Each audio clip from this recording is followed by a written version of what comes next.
Kalau gitu tanpa berlama-lama kita akan berbincang-bincang dengan pakarnya. Pakar tuh pakar. Ustadznya kita. Ustadznya kita. Ustadznya anak nongkrong.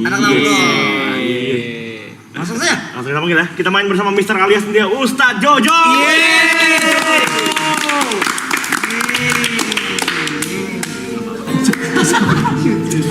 Pak Ustadz.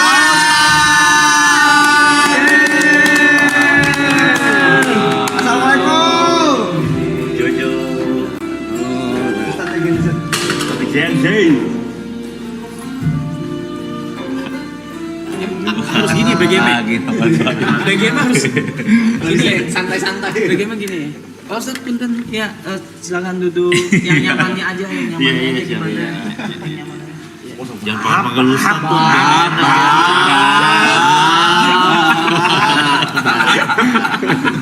Nggak panggil Ustadz, kalau gitu panggilnya apa? Coy? Salah jangan Coy. Bro. Bro, pakai biasa aja pakai Jo aja. Jujur. Jangan ah. Nggak enak masa gitu Jo. Jangan langsung. Nyaman begitu. Jangan. Apa kabar Jo? Kita dulu anak warnet juga kan. Warnet. Main game apa Jo? Jangan semua Orang tuh jangan masih muda. Empo Sadan sih udah kita jajahin. Let's go. Dota, anak Dota. Oke. Dari tahun 2007 sampai terakhir Covid tuh Dota tuh. Angkatannya Ritter. Bener. Lakuci. Salahin. Wuis. Jangan disalah-salahin. Koala masih Lakuci, Ritter, Koala, Bahamut. Om Bim. Iya, SCN Jojo. SCN Jo. Seangkatan Jo. Jo. Apapun lah saya bahas. Wah, seangkatan. Iya bener. Jadi udah hidup di warnet lah kita dulu lah. Berarti Sama udah lah pernah kena Eco tuh ya? Bener, kena Iya, Eco. iya. Rame Sang- ngumpul deh. Iya. Saking itu gue ngikutin tuh. WCG. Bener. Itu juga ada. Bener, ada. Bener. Tapi kita pernah ini tahu Pak Ustadz pernah pipi sampingan lu pas di mall. Lu inget? Oh iya, yang Iya. air rokok kan? Iya. Iya kemarin. Kok memorimu pipi sampingan agak aneh sih. Agak aneh sih. Memori pipi sampingan kuliner. memori. Warnet cuma nyamain Dota. Main apaan kok? Dulu zaman main online Nexia. Dulu Oh mainnya, iya. Lebih tua lagi tuh. Gua lagi. Dota Dota 1. RO ya. Ero gua malah gak main Tat. Iya. Enggak. RO after Nexia. After Nexia. Pokoknya dulu udah combo paling the best udah nyabu mau paket malam udah. Salah dengar ya, gimana sih? Kamu pakai malam. Ya emang gimana kita dulu sama kayak maksudnya kan. Cara nyapunya gimana? Nyapu sambil paket malam mungkin. bener. Nyapu ya. Nyarapan bubur, Nyarap bubur. Kan sampai jam 6 lah. Jadi paket malam, happy hour, nyabu. Langsung nyari bubur, makan. Masa Bang Ustadz kita yang sapuin sih? Segala Ustadz disapu sih. Ribet banget. Bahaya. Jago. Tapi kalau pikir-pikir ya, masa hidup habis di warnet loh. Asli. Antara nyesel nggak nyesel ya kan. Kuliah gagal jujur. Hancur. Kuliahnya gagal. Teman-teman gue berapa orang tuh gara-gara warnet tuh. Saking gilanya main warnet sampai gue minta duit sama orang tua buat beli warnet, bayar warnet temen gue. Ya minta duitnya dengan cara yang halus dan akhlak anak gontor. Gimana tuh? Nyolong. Lu mau kasih duit gue gak? Masa dibawa dulu. Asli. Lu mau kasih duit gue gak? Gue beli di warnet. Kalau gak kasih motor gue jual nih. Chaos.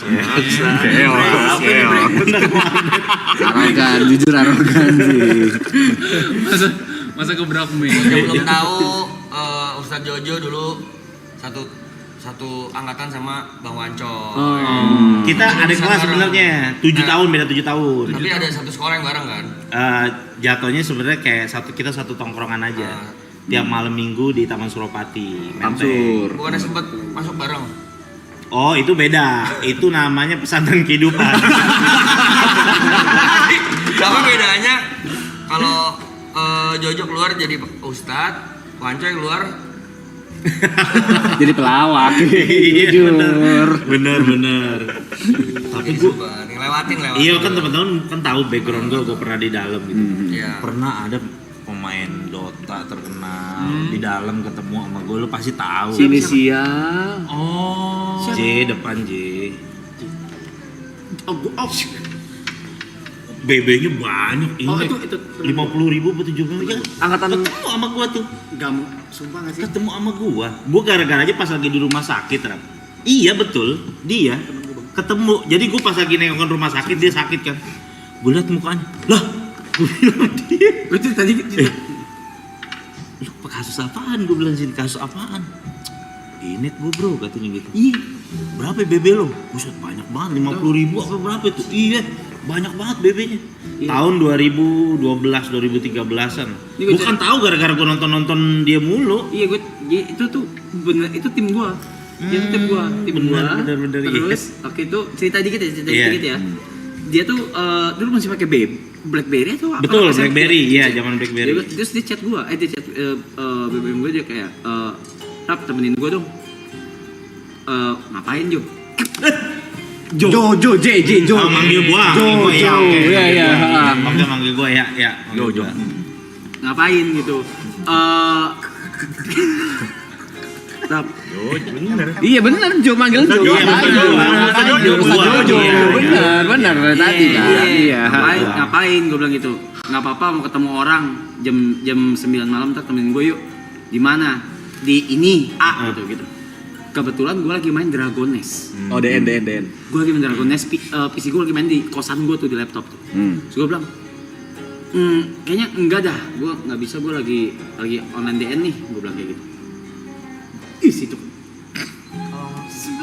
Kalau lu ngikut kan Kena. Cuma minta temenin. Dia bener cuma minta temenin. Dan dari situ, wah, gue berapa belas tahun? 15 tahun. 15 tahun. Pas gua tanya berapa lu 15 tahun? Lumayan juga. Itu bener temen ya, bener teman satu tim Dota waktu itu. Dan Iya. he was a pro player. Iya, Pro player. The next Lakuchi jatuhannya di dulu tuh. Harusnya tuh. Meet-nya wow. Oh, iya jelas. Oh, Bang Ustadz berapa lama sekolah di sekolah kehidupan itu?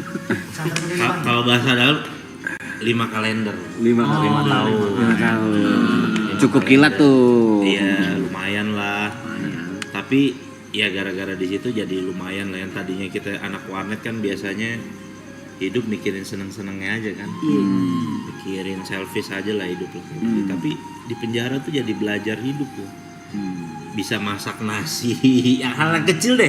Yang anak warnet tuh kan nggak mungkin lakuin tuh. Nggak mungkin. Masak nasi di Magicom, terus nyuci pakaian tuh nggak mungkin tuh dilakuin tuh sama anak Indomie warnet. aja dibikinin ya. Iya, mau nggak mau jadi kita harus ngelakuin tuh hal kayak gitu tuh di dalam. Bikin tuh asbak pakai belajar. botol aqua. Iya benar. Prakarya. Benar. Sistem pelor gitu kan. Tapi ini nanya nih, Tat. Kata orang kemungkinan orang masuk tuh keluarnya 2. Kalau nggak tambah parah, Benar. tambah parah karena koneksi di dalam kan ngeri. Betul. Kenalnya udah bukan BD ecer-ecer lagi nih, Iya, BD benar. gede nih, pemain-pemain udah ibaratnya nih sindikat lah. Kedua, telak tobat banget. Apa momen waktu Yang nge-twist. yang nge-twist di apakah ada Soalnya sih, lanjut deh. Nggak jadi gue, nggak jadi cerita. Sebenarnya sama. Gue tuh masih suka sering nontonin Aloy, lo, Niko, semua Arab, aku lagi nge-DJ. Jujur gue dulu cita-cita gue jadi DJ. Cita-cita gue. Makanya gue suka nonton Picom, gue bilang cita-cita gue dulu. Jujur Rap, jujur. Dulu kan kita mainnya stadium mulu kan. Kota, stadium jujur. Kenapa pakai kita sih? Iya. Saya yakin pernah ketemu kok. Pasti pernah. Gila Pasti pernah. itu tempat Bidangga ya, itu guys, ya? buat angkatan-angkatan kita tuh istilahnya itu tempat tuh dewa banget Dewa, lah, dewa naga ya kan. Dewa. Lu jelasin naga ya? Jadi apa namanya? Hampir hari-hari lah ke situ lah. Oke. Udah saking gilanya datang ke tempat itu, setiap datang ke klub itu bisa datang nih ke lantai 4. I'm home. Udah gila, udah terjujur iya. Udah gila, udah. Udah kesetanan, udah kesetanan, udah. Kayak udah saking begitunya tuh. Nyaman tuh ya. Kayak begitu. I'm home. Iya. Jadi kayak merasa itu surga hidup gua di situ. Tempat nyamannya. Iya. Tapi emang stadium ada satu keunikan. Dia doang yang FDC bisa tukerin es kopi. Iya benar. Maksudnya gimana sih? Oh. Biasa kan FDC tukerinnya kalau air mineral, soft drink, Coca-Cola, Fanta, Sprite. Cuman stadium ada tukerin es kopi. Oke, kalau gitu kita nggak usah lama-lama, kita welcoming DJ Jojo. Langsung ya SGC kita. Kagak diwujud. Belum latihan. Cita-cita aja dulu. Udah beda fokus. Pasti itu dia. Tiba-tiba Beda fokus. nyebreng Ustadz ke DJ. Guru ke pesantren dong. Iya. Nah akhirnya udahlah. Gue banyak ngeliat kehidupan orang tuh kayak gue ngerasa. Sebenarnya dari sebelum masuk aja gue udah ngerasa capek sama kehidupan kayak gitu. Jujur capek. Walaupun kelihatannya udah ketemu teman-teman lagi nih, udah pakai sepatu udah lo buru-buru, wah girang segala macem. Basi aneh jujur. Karena siklusnya gitu Laper. terus. Siklusnya gitu. Bener, Siklusnya bener. gitu tuh. Makanya gue mau bilang lo tim Triple A Clan nih ke orang pada nginap-nginap segala macem, gue kayak ngeliat masa lalu gue aja. Maksudnya kayak nanti suatu saat nih orang pasti mungkin sekarang pun udah ada dalam hatinya, enough gue sebenarnya capek gitu udah pasti tuh. Yakin banget masih gua. miskin. Jadinya kerja. Makanya gue yakin banget pasti, makanya gue bilang ya gimana sih kalau kalian mau ngejudge orang tuh kalian nggak tahu dunia ini gimana ya. Iya soalnya kalau orang yang lagi seneng sesuatu kayak dulu saking seneng sesuatunya kayak gue tuh sama Inek saking ediknya gitu istilahnya enak banget tuh disebut. Luna Maya di dia depan udah gue ngejalanin. suruh 5 huruf cabut lu. Luna Maya mau peluk-peluk gue dulu standar cewek cantik tuh Luna Maya. Sampai dia sama Cangcuter kan dinyanyiin kan. Ya, lacu. Iya kan Luna Maya. Pokoknya sampai Luna Maya di depan gue nih, ayo dong aku mau dance sama kamu. 5 huruf cabut lu. Pasti bilang begitu tuh saking enaknya Inek tuh. Saking enaknya tuh kayak begitu. Untung gua nggak tahu gitu. Iya saking kayak ngerasa tuh kayaknya nggak ada deh yang lebih enak dari itu kayaknya nggak ada gitu. Nah sampai kayak kalau teman-teman dulu gue kadang-kadang suka mainnya di selatan, suka main di selatan. Kayak Iya, mental. dulu zaman-zaman tipsy di Brexit ya sekarang namanya. Brexit dulu masih namanya terus second floor, Dragon China Dragon Dari sana. Iya Dragon ya China itu kayak gitu-gitu. Gue paling bete tuh kalau diajak tempat kayak gitu tuh. Nggak masuk. Maksudnya kayak minum-minum kayak gitu gue bilang ayo dong pusatnya aja langsung gitu langsung ayo dong udah pemanasannya jangan lama-lama iya benar Ada pelaut penerbang. iya langsung aja udah jangan lama-lama pemanasannya dia bilang udah buruan deh kita ke pusat aja langsung nih udah kayak begitu tapi sampai akhirnya ya udah sehari sebelum gue ketangkep tuh udah rintihan hati gue udah sering tuh hari-hari tuh udah ngerasa udah bilang Kuring. aduh gimana cara berhentinya itu yang bingung tuh makanya kadang-kadang temen-temen masih banyak juga kadang-kadang yang DM sama gue kan curhat-curhat gitu bang gimana sih bang cara berhenti nyabu judi online gimana sih gue bilang lu mesti ada kesungguhan hati deh bener-bener gue bilang dulu gue pernah terinspirasi dari almarhum Ustadz Jeffrey Al-Bukhari. Oke.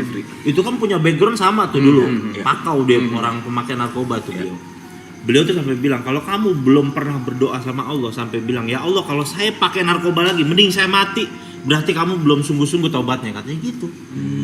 Jadi gue sampai berani doa kayak gitu ya Allah kalau emang saya balik lagi kayak gitu udah mendingan deh saya mendingan mati aja deh. Nah kata Ustadz Jeffrey Al-Bukhari itu kata almarhum kalau orang udah berani doa kayak gitu berarti dia udah berdamai tuh sama dunia malamnya udah.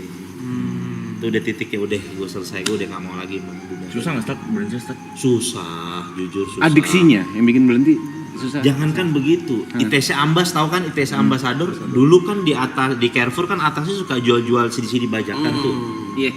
itu nyetel lagu ini yang Freaks Stadium Freaks itu gue jalan sama nyokap gue masih bulu kuduk masih merinding Iya. pas gue bilang begini wah kayaknya ilmu gue belum nyampe nih di sini akhirnya gue masuk pondok pesantren beneran di Jawa belajar Itu agama beneran atas kemauan sendiri, atau dorongan? Ada dorongan ya tapi? dorongannya tuh karena wah ini bahaya nih, gue masih suka suges denger lagu ginian. Bahasa suges memang suges. Iya, orang bulu kuduk sini merinding. Padahal itu udah, gue dari pertama masuk penjara tuh udah total Berhenti. Udah Selama 5 kali itu kan ngerokok udah semua sama udah, sekali. iya berhenti. Pas setelah keluar itu denger musik gitu masih begini, wah gue langsung, bukan gue nyalain situasi gue, tapi situasi keadaannya, tapi gue bilang ilmu gue belum nyampe, masih lemah nih gue nih, kayaknya gue mesti pindah ke satu tempat yang gue mesti belajar sama orang-orang baik nih. Sampai bener-bener pulang dari pesantren hilang tuh rasa, itu bener-bener hilang. Suges-suges tadi tuh. Suges-suges itu hilang, cuma ya kan kadang-kadang gedeknya kalau ngeliat teman lama giginya gini-gini lagi ketemu. Kan namanya kita belajar agama nggak boleh sangka buruk sama orang. Iya kan? Maksudnya apa itu? Nggak ngerti saya. Iya, jadi Nggak kayak usah di ngertiin deh. jadi iya, Nggak usah. kadang-kadang kan banyak tuh juga tuh artis-artis yang ke-gap kan disorot gitu kan, giginya gini-gini lagi kenceng lah gitu istilahnya kan. Nah, Nggak ngerti. nah itu kadang-kadang kita tuh bingung, aduh kenapa sih kita tahu hal yang gini kan jadi ngeri sangka buruk sama orang gitu. Oke. Takutnya Iya. udon jatuhnya ya. Jangan kan begitu waktu di dalam. Hmm. Kan ada program pesantren kilat tuh. Hmm. Ada tuh salah satu ustadz, ngaji Al-Qur'annya Masya Allah, canggih banget katanya. Dulu nih Pak Ustadz ya, sebelum mau khotib Jumat, mau khutbah katanya, narik dulu katanya. Maksudnya begitu. Biar ini. Ini cerita dia bener, katanya baca ayatnya ngelengking katanya. Serius kok, itu Ustadz yang aja di dalam ceritanya begitu. Gue bingung respon. Iya bener, ini tuh cerita nyata. Maksudnya dia ngasih tahu jangan dicontoh ya. Kan jadinya kadang gede-gede kita takut-takut ntar ngelihat Ustadz abis makan rujak di kepedesan begini, ntar kita takut sangka buruk kan. Pikiran kita takut, nih Ustadz abis narik nih gitu. Kan bahaya juga tuh gitu tuh. Gue nggak tahu mau respon apa men. Gimana sih? Iya. Waduh pokoknya macem-macem lah, penjara tuh mengajarkan gue kehidupan yang udahlah pokoknya lah luar biasa banget lah. Ketemu orang yang kadang-kadang kayak begini nih, kayak ilmu pertemanan. Gue punya temen yang hari-hari make bareng sama gue, kemana-mana 24 jam sama gue. Tapi gue harus dapati kenyataan bahwa dia adalah orang yang sangat jarang jenguk gue di dalam penjara. Tapi justru temen-temen yang enggak gue sangka gitu, anak-anak yang enggak pakai narkoba, temen gue yang anak-anak sport gitu, Malah kayak yang gitu. jenguk. Malah dia yang care sama gue, dateng kirimin gue uang. Kan tuh kayak ngajarin gue kehidupan begitu, bahwa terkadang lu punya temen yang satu frekuensi gitu kan, Tapi belum ternyata nggak tentu dia care. sebenarnya tuh Iya. temen lu yang sejati gitu. Baik, Iya. makanya kan sahabat Nabi kan Sayyidina Ali kan pernah ditanya, wahai Ali bin Abi Thalib, kayak kamu teman kamu banyak, berapa sih jumlah teman kamu? Saking banyaknya gitu kan, kadang-kadang kan orang kan Masya Allah terkenal gitu kan, banyak temannya. Kata Sayyidina Ali, kamu mau tahu jumlah teman saya? Ntar saya hitung kalau pas saya lagi susah katanya. Iya. Lagi sakit atau lagi dalam keadaan seperti itu ya. Lagi kena musibah, lagi sakit, ntar saya hitung teman saya, itu jumlah teman saya yang sebenarnya katanya gitu. Jadi ngajarin gue kehidupan lah, banyak penjara kayak gitu, mulai dari pertemanan. Jangankan gitu dalam hal suami istri aja, kadang ada istri yang udah punya anak berapa, kadang dia ninggalin suaminya malah ngejenguk napi lain kayak gitu. Banyak. Ada banyak kayak begitu, ada yang kayak begitu. Jadi dia malah jenguk napi lain, akhirnya dia harus nonton gitu dari jeruji istrinya ngebesuk napi lain gitu. Ada yang anaknya baru lahir, masih merah, tiba-tiba dibawa nih sama istrinya, masih di rumah sakit, dari jeruji diginiin doang masih merah mukanya. Jadi gue nangis ngeliat, wah iya sebenarnya kehidupan keras juga ya gitu. Karena gue selama ini kan mikirnya hidup happy aja, hedon aja. Gimana ceritanya tiap malam bisa berangkat, itu aja udah otak udah. Iya kan? Jadi pikirnya gimana sih sebenarnya hidup? Nah di penjara lah tuh banyak belajar hidup lah, tentang kehidupan. Kecanduan berapa tahun, Ustaz? Kecanduan. Ini nggak nyandu. Enggak memakai kayak gitu. Nah permasalahannya kita ngikut ada jenjang karirnya nih, nyobain nyandu jualan. Itu masalahnya. Ngecer dulu. Iya. Ngecer dulu. Sampai dulu, jadi kan kalau karir edep kan gue duluan baru wanco itu kan. Ini gue ini nih apa sih gue sama soalnya jadi kalau suka keceplosan sorry banget dah. Jadi kalau karir jualan kan gue duluan baru Wancoy gitu kan, cuma Bebe banyakan dia Wancoy emang terlaluan juga tuh dia tuh. karir gue duluan. Cuma dulu ada di masa yang dimana sampai teman-teman gue aja tuh nggak mau ketemu gue, karena gue mainnya dulu ke Kampung Ambon. Oh lebih ngeri lu sih. Main sama gede-gedenya kayak gitu-gitu. Kamu ngeri. Iya, sampai bilang kayak John lu udah keterlaluan udah keterlaluan. Nah, teman-teman gue sampai teman-teman tuh kayaknya wah gila lu mau. Sekarang masih ada sih kamu apa deh? Masih ada. Tapi dulu parah banget. Gue sana ngantar teman kan dulu gue masih bocah ya. Anterin gue dong naik motor ya naik motor. Gue nungguin teman gue yang ngambil etep, dulu jaban etep. Depan gang anak kecil naik sepeda berhenti. Bang, cimeng. Gue ditawarin cimeng sama anak kecil naik sepeda. Ibu-ibu lagi gendong anak. Cimeng, sabu. Enggak, Bu. Tapi sekarang nggak tahu ya, karena kan kemarin sempat ada berita ditabrak gede tuh ya. Iya benar. Ya mudah-mudahan deh kayak gitu-gitu deh. Tapi dulu sih emang Bronxnya Jakarta lagi. emang komplek Ambon. Makanya kadang-kadang juga Mabes. iya jadi pelajaran juga buat kita semua juga apalagi orang kadang-kadang kan kalau karirnya lagi naik diujinya sama yang begitu-begitu tuh. Dunia Udah dikasih baik rezeki yang baik-baik gitu kan. Yang tadinya nggak punya apa-apa, alhamdulillah bisa beli rumah, bisa beli mobil. Mulai kegoda lagi sama dunia-dunia gitu, ya kan? Karirnya ntar hilang kayak gitu, nggak mikir panjang. Bahkan kadang-kadang yang paling sedih sih ngelihat orang tua sih sampai kayak bahasa kamu tuh seperti ngelemparin tahi ke wajah orang tua kamu gitu kan. Jadi sampai kayak bahasanya kayak gitu loh, kayak jadi anak tuh jadi kayak ngerasa gak guna banget dah kayaknya hidup gua dah gitu, sampai kayak ada rasa hopeless juga. Tapi ya akhirnya gue di dalam malah untung ikut jalurnya gue belajar agama, karena gue dari dulu paling alergi sama agama gitu maksudnya. Kayak gue nyari kedamaian tuh di mana ya gitu, gue mikir-mikir. Ya emang enak nih ini datang ke diskotik nyabu kayak gitu. Tapi kan kalau udah basian nih baper, pusing mikirinnya, duit kadang habis, ya kan? Terus jadi sebenarnya gimana sih hidup yang damai? Apalagi gue hidup di daerah Manggarai itu, yang tawuran mulu notabene. Iya lagi. Saking seringnya tawuran, Manggarai itu penggambarannya tau nggak apa? Jadi kalau habis tawuran nih, udah selesai nih pas mau balik ke kampung kita masing-masing, tuh ibu-ibu udah nyiapin nutrisari es tuh. Ayo minum dulu. Support ibunya. Ibu-ibunya pos 5 jatuh. Ibu-ibunya kan pos 5 ibu-ibunya. Naruh support deh. Buka hutan, Masih langsung. CM oke sih. Belum usaha dia. Kan kocak tuh kan, orang tawuran bukan dinasihatin sebagai orang tua, malah jadi pos 5 dia. Wah gak beres. Tapi tanya kan pertama kali masuk hari pertama nggak mungkin langsung ke agama kan? Di dalam itu apa ya? Ada shock terapi. Maksudnya di titik apa kayak akhirnya mau belajar agama waktu pertama kali dalam 5 tahun pertama itu? Awal dulu masuk deh nih ya. Jadi kalau orang baru masuk penjara itu ada shock terapinya biasa dari Palkam kan, Palkamar kan.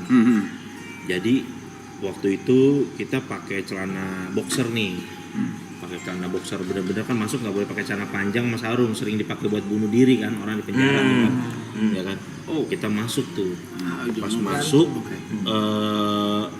ke dalam sama Palkamnya di teror gue 3 orang. Buka lu celana lu katanya gitu.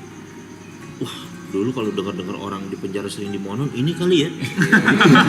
Ini momennya nih. Datang. Buka celana lu begitu. Gue bilang, "Bang, ayo Bang berantem sampai mati dia." Gue bilang, balik badan begini. Boleh juga nyali lo kata Palkamnya gini.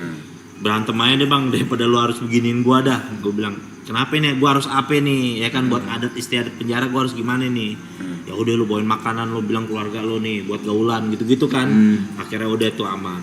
Nah disitulah gue mikir hidup. Tiba-tiba gue nontonin orang sholat di depan. Jadi kan istilahnya nih ruangan kotak nih. Kita nih. Kalau berapa orang di dalam? itu ruangan kecil banget, tapi kita harus pernah tuh 33 orang. Belum pindah tapi kan waktu itu yang waktu awal-awal tuh belum pindah. Belum. Kan? Iya kan masih yang nempuk di itu kan. Iya, kita tidur sampai kayak mayat begini tidurnya. Duh, saking ini bantalnya pakai aqua gelas yang aqua botol yang air setengah, kayak gitulah. Harus kayak gitu. Nah, gue udah ngeliat orang kok sholat tuh pada adem banget gitu ya, ngeliat. Terus langsung gue mikir, apa jangan-jangan ini nih kayaknya yang belum pernah gue cobain di dunia nih gitu. Ini kali ya, jangan-jangan ini kali jawabannya. Mulai deh tuh gue tanya-tanya, belajar. Akhirnya ya udah gue tertarik lah. Mulai dari situ gue belajar agama, fokus, dan gue benar-benar berusaha untuk ninggalin hal itu. Tapi ya ujiannya berat. Gue malah ditempatin di blok tuh yang baru masuk blok, pas masuk rutan Salemba aja itu baru masuk kamarnya, pal kami tuh udah ada bong sabu banyak, orang main judi, sama TV-nya layarnya PCD BF. Gila, triple kill haramnya triple kill haramnya, judi ya, narkoba ya, film BF lagi, triple kill haramnya. Jadi pas gue masuk, perasaan gue berdoa pengen minta dijauhin dah dari lingkungan yang kayak gini. Kenapa malah dideketin? Ternyata ya emang itu ujiannya gitu. Supaya istilahnya sampai gue pengen dimatiin kali, rasa gue ngelihat kayak gitu jadi biasa aja gitu kali ya. Nah akhirnya karena ngelihat gue masih muda dulu kan, akhirnya ada tuh bapak-bapak yang masjid sebelah manggil, ini anak muda nih di kamar ini aja, kita jangan di kamar situ tuh, sering pada make orangnya ntar kesian. Nah rata-rata bapak-bapak deh tuh yang suka-suka ke masjid. Dari situlah gue suka diajak-ajak, dibimbing-bimbing. Nah disitulah gue udah mulai belajar agama. Temen gue yang besuk-besuk kayak si Wancoy, semua tuh pada besuk, udah mulai lihat perubahan gue tuh. Gue alhamdulillah gue cerita-cerita kan sama mereka. Gue kayaknya udah nemuin satu yang berharga nih dalam penjara. Gue nemuin kedamaian. Nggak perlu lagi ngeluarin duit 300.000 buat kayak beli inek dulu gitu kan. Jadi ini udah gitu gratis, gue ibadah, gue tenang. Alhamdulillah nih gue udah dapet. Doain aja biar gue di sini, maksudnya ya tenang, terus nggak galau lah selama ada di sini. Ya udah, akhirnya gue banyak lah belajar tentang kehidupan. Teman-teman gue di mana aja di blok yang sama? Gue ketemu dia pas lagi di rumah sakit. Dia lagi sakit tuh waktu itu. Gue lagi jenguk orang sakit. Pas gue di sampingnya, oke gue kenal di tampangnya. Gue lihat kan gituan namanya kan, bener. Kayak bukan di blok. Iya bukan. Langsung gue tanya, di dalam masih main Dota tuh dia tuh. Gue nggak mau ngomong. Dia cerita sama gue masih suka main Dota tuh. Masih Dota 1 ya? Iya Dota 1 masih Dota 1. Iya. Dia cerita tuh di dalam. Itu gue di dalam macem-macem lah. Gue bareng juga sama waktu itu John K waktu itu. Bareng sama John K gue. Umur berapa Stat pas itu? Waktu itu gue umur 22 tahun tuh. Masih 22. Gue ngelihat pertama kali, gue ngelihat, kalau kita kan tahu di TV doang John K. Gue ngelihat John K lagi nagih utang sama orang. Gue ngelihat secara live tuh, streaming langsung tuh. Benar, nggak salah. Itu orang ditagih sama itu sampai sujud-sujud lu ke tanah lu. Kata si John K kan gini, bayar utang lu. Kira utangnya berapa? 2M utangnya, nggak tahu utang apaan tuh. Utangnya 2M. Bayar gak utang lo? Gue mending bunuh kucing daripada bunuh lu ya, katanya gitu. Wah gila serem banget. Orangnya petengkurap tuh di tanah tuh. Gue bilang serem juga Om John. Serem juga Om John. Iya. Ngeri boy. Akrab Om John sih akrab. Iya, tapi baik dia di dalam rap. Biar gak begitu. Kadang-kadang dia tiap pagi tuh suka sedekah nasi uduk 300 bungkus. Buat napi-napi tuh dia tuh panggil, mana sini tukang nasi uduk, kumpulin, bagi-bagiin sama dia napi-napi. Baik dia. Iya. Kan banyak juga tuh dia kan tim-timnya kan yang pas case-nya dia itu. Ya pokoknya di dalam penjara ya banyak lah belajar kehidupan lah. Tapi ada seru-serunya nggak saat di penjara? Maksudnya apakah seserem yang diomongin orang, dibangin orang gitu? Apa tuh? Di dalam sana gitu, apakah ternyata tidak semenyenangkan tuh apa gimana gitu? Kalau gue ngeliatnya lebih jadi kayak gitu tuh amal perbuatan dia selama dia hidup di luar, ternyata itu. Jadi di luar makin iya parah, dalam di luar. Iya, kalau di luar tuh dia sering jahat sama orang, di penjara dia sering dijahatin sama orang. Jadi gue sering ngeliat penampakan kayak gitu tuh. Kalau dia di luar jahat sama orang, di dalam begini kali gue jadi pikirnya jadi kayak kagak gitu. oh ini kali maksudnya kalau ada kehidupan akhirat tuh, orang jahat di dunia dibalas di akhirat. Di penjara aja gue dilihatin tuh kayak gitu-gitu tuh. Jadi ada orang yang kerjanya suka meres-meres napi kan di polsek gua tuh, nggak ada duit, digebokin, diinjek-injek. Pas istilahnya dia pindah ke kapal yang lebih besar kan, digebukin satu lapas deh, mukanya apa nggak kelihatan kayak gitu. Oh begitu ya penggambaran yang gue lihat tuh, orang jahat tuh belum lagi di akhirat, di dunia aja tuh dibales gitu. Yang kayak begitu-begitu kalau melihat ngurusin orang bunuh diri pernah gua Di dalam. pernah.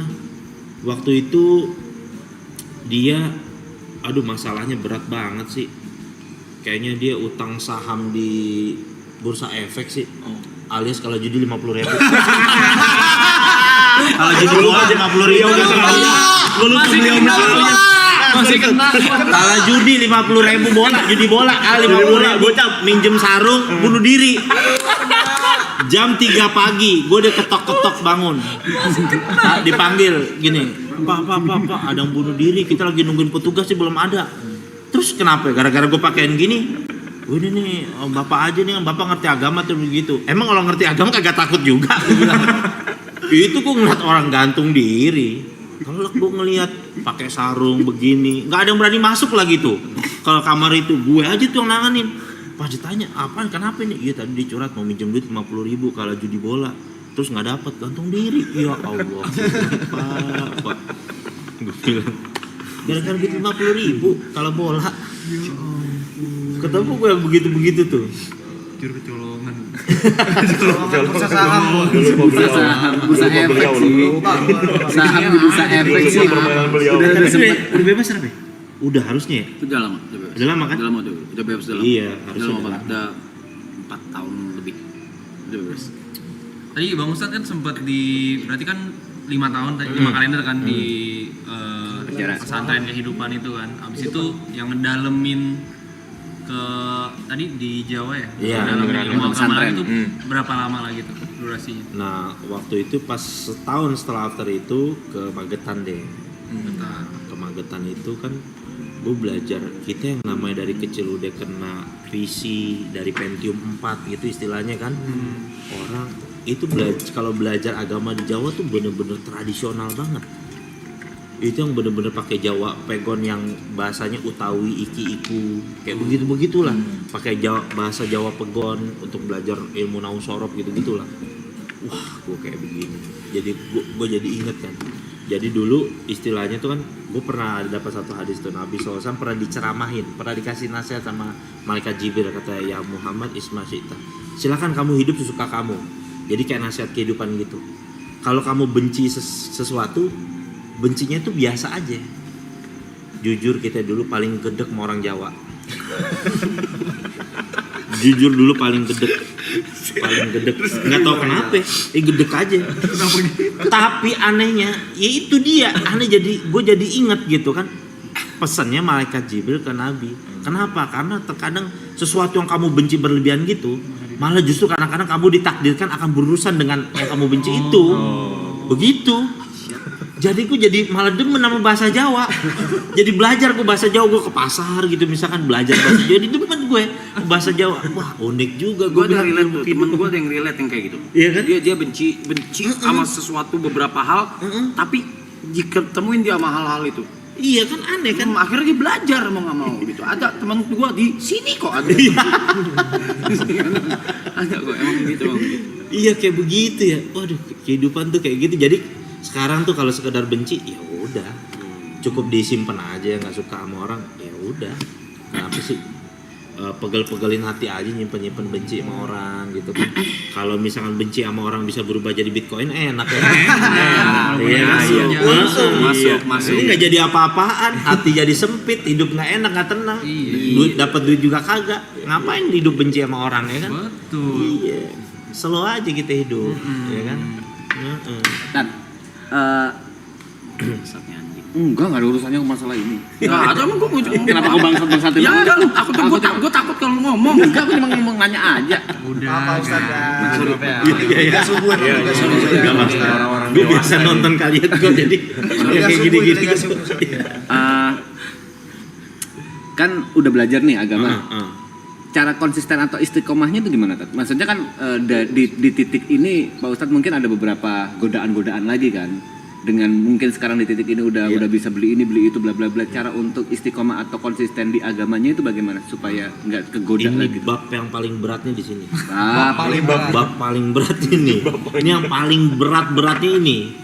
Kalau orang kadang-kadang ketika dia susah, dia miskin, istilahnya dia mendekatkan diri ke ibadah, itu adalah hal yang normal. Betul. Dan normatif ya, emang udah harus gitu, lu mau kemana lagi gitu kan? Ya kan, ya lo harus, ya emang lo harus gitu, lu mau kemana lagi, udah mentok nih lo. Ujung-ujungnya ya keluarga lagi yang bakal nerima kita gitu istilahnya lah. Kalau teman-teman kita udah nggak mau nerima kita, keluarga lagi gitu kan menerima kita. Nah, untuk bisa menjaga kayak begitu, itu diperlukan circle yang bisa support kita tuh. Jadi gue setelah gue mempelajari kayak gitu, kan pertemanan tuh sangat mempengaruhi kehidupan atau kepribadian seorang.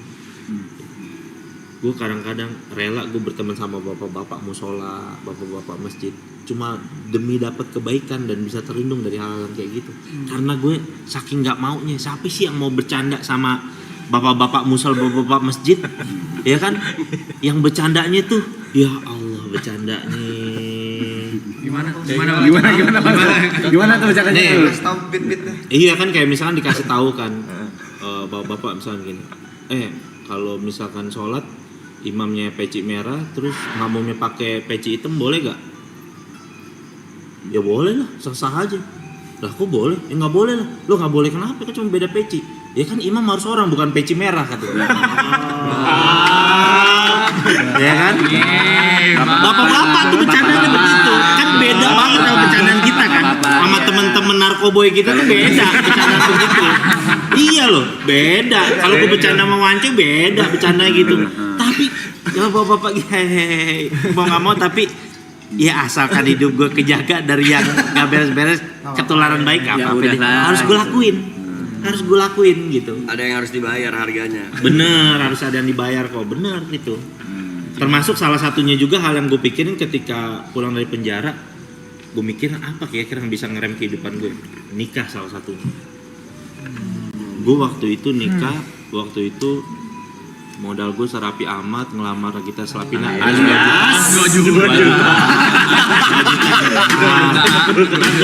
Ngundang tetangga, makan ngundang tetangga, udah kasih mahar 1 juta, ngundang makan tetangga, udah jadi itu nikah tuh.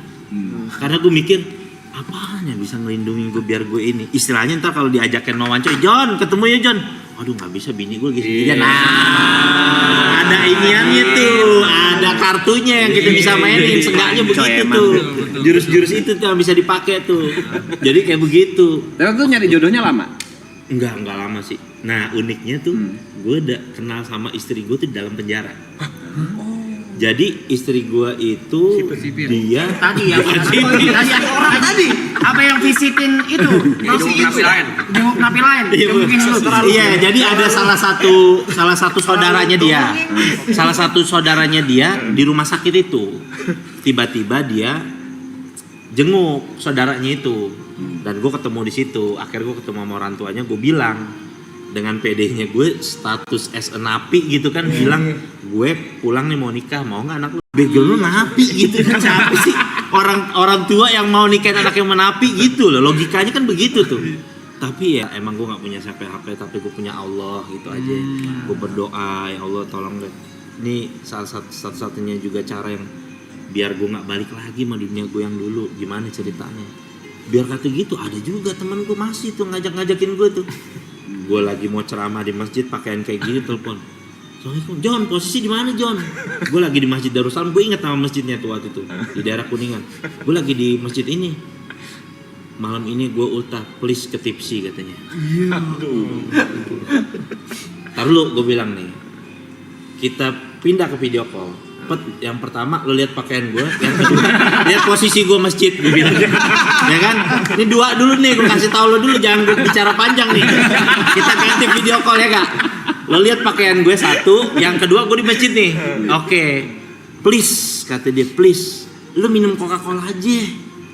Gue pesenin, nggak apa-apa. Ada kok makanan gitu segala macam. Gue bilang, thank you. Gue bilang, enough, gue udah. Gue bilang, gue ucapin lo sampai ulang tahun, gue doain lo bahagia di akhirat, panjang umur. Ya udahlah John, nggak apa-apa, itu pilihan hidup lo. Ya akhirnya ngerti juga. Kemauan diri sendiri sih. Iya. Kemauan diri sendiri. Kemauan dari sendiri kok udah bener-bener udah mentok sih, kok udah aduh capek. Iya, zaman-zaman kita dulu lagi terjerat gitu-gituan kan mau dibilangin orang tua juga Iya. nggak masuk tuh. Tapi sejujurnya hal itu nggak gue sesali kok. Iya.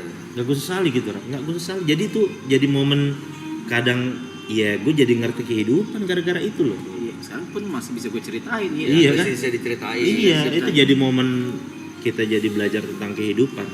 Tapi ada satu momen yang paling ngerubah kehidupan gue secara drastis sekali pas di awal. Jadi gue dulu punya cewek anak binus. Asik. Dia Kemanggisan. Iya, jadi kalau gue mau jemput dia, biasanya misalkan dia keluar jam 4. Nah, dari jam 12 gue udah di Empo tuh. 3 game dulu ya kan, main 3 game, dia keluar, baru deh itu kita jalan nonton dia. Jadi dulu ceritanya gue cinta banget sama dia. Ceritanya gitu, cinta banget.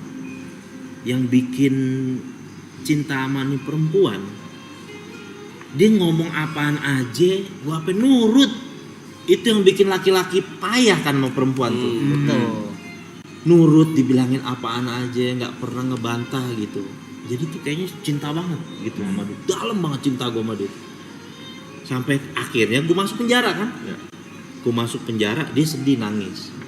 Terus gue nggak kasih tau, gue udah divonis nih penjara, gue nggak cerita sama dia. Gue nggak cerita sama dia kalau gue udah divonis 5 tahun. Karena gue nggak mau tahu, kalau tahu dia pasti ninggalin gue nih. Ya realistis aja ya kan. Yang suami istri aja banyak yang ninggalin gitu kan. Gimana gue baru pacaran. Akhirnya pas di 7 bulan lah, sekitar gue baru jalanin 7 bulan, tiba-tiba dia datang jenguk gue, meluk gue, terus bilang nangis-nangis, gue udah gak kuat lagi buat jalanin hubungan ini. Dia bilang gitu. Terus gue bilang, oh ya udah, gue nggak bisa maksa juga sih. Gue bilang, ya lo dari keluarga baik-baik, lo juga orang berpendidikan, ini terusin aja lah kehidupan lo. Kayaknya lo nggak punya masa depan lah sama gue lah gitu. Gue bilang begitu kan akhirnya. Setelah itu, setelah sekian lama, udah rahasia umum lah, orang napi bisa megang HP juga kan di dalam. Gue masih Emang zaman iya, Twitter. baru tahu lu. Dulu ya, sekarang udah bagus.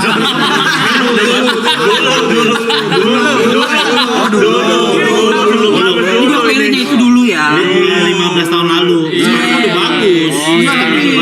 Temen gue juga ketat lama. Dulu yang ketat. Dulu emang kayak ngobrol memang. Bebek Gemini gue inget Iya.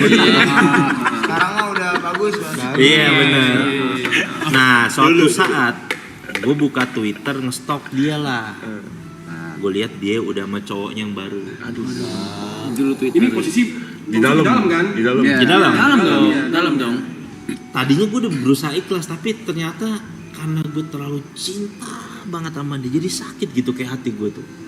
Sampai pernah gue ada ajang-ajang kayaknya mau bunuh diri aja lah. Dunia ini kayaknya udah nggak Adil. umur 22 divonis 5 tahun penjara. Ya kan? 27 ya. Di kampus gue ngirim surat DO, nggak di DO dari kampus sudah otomatis. Cinta sama perempuan ninggalin gue, apa lagi nih tujuan hidup gue nih kalau udah begini, apa lagi yang gue harapin kan.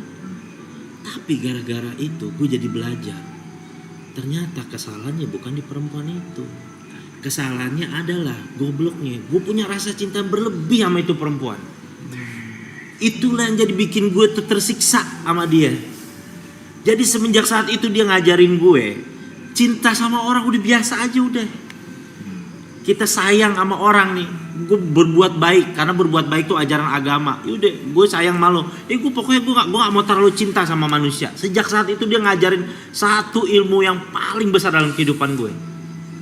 Gak pernah mau lagi gue. Bahkan sama anak istri gue gak mau terlalu cinta. Cuma ya aku akan berbuat kebaikan buat kamu, buat apa? Karena rasa sakitnya tuh gue masih ingat sampai sekarang gitu. Damn, kenapa sih gue harus terima kenyataan jauh dari dia? Kenapa sih gue harus kehilangan dia?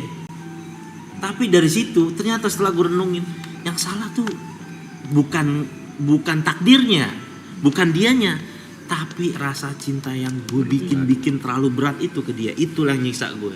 Jadi semakin rasa cinta gue gede ke wanita itu, semakin nyiksa kehidupan gue. Jadi semenjak saat itu gue say thanks, gue bilang dalam hati gue doain, sampai doain dia terima kasih. Walaupun gue gak ketemu dia ya, gue doain dia terima kasih, lu ngajarin gue ilmu kehidupan yang menurut gue tuh sangat berarti buat hidup gue.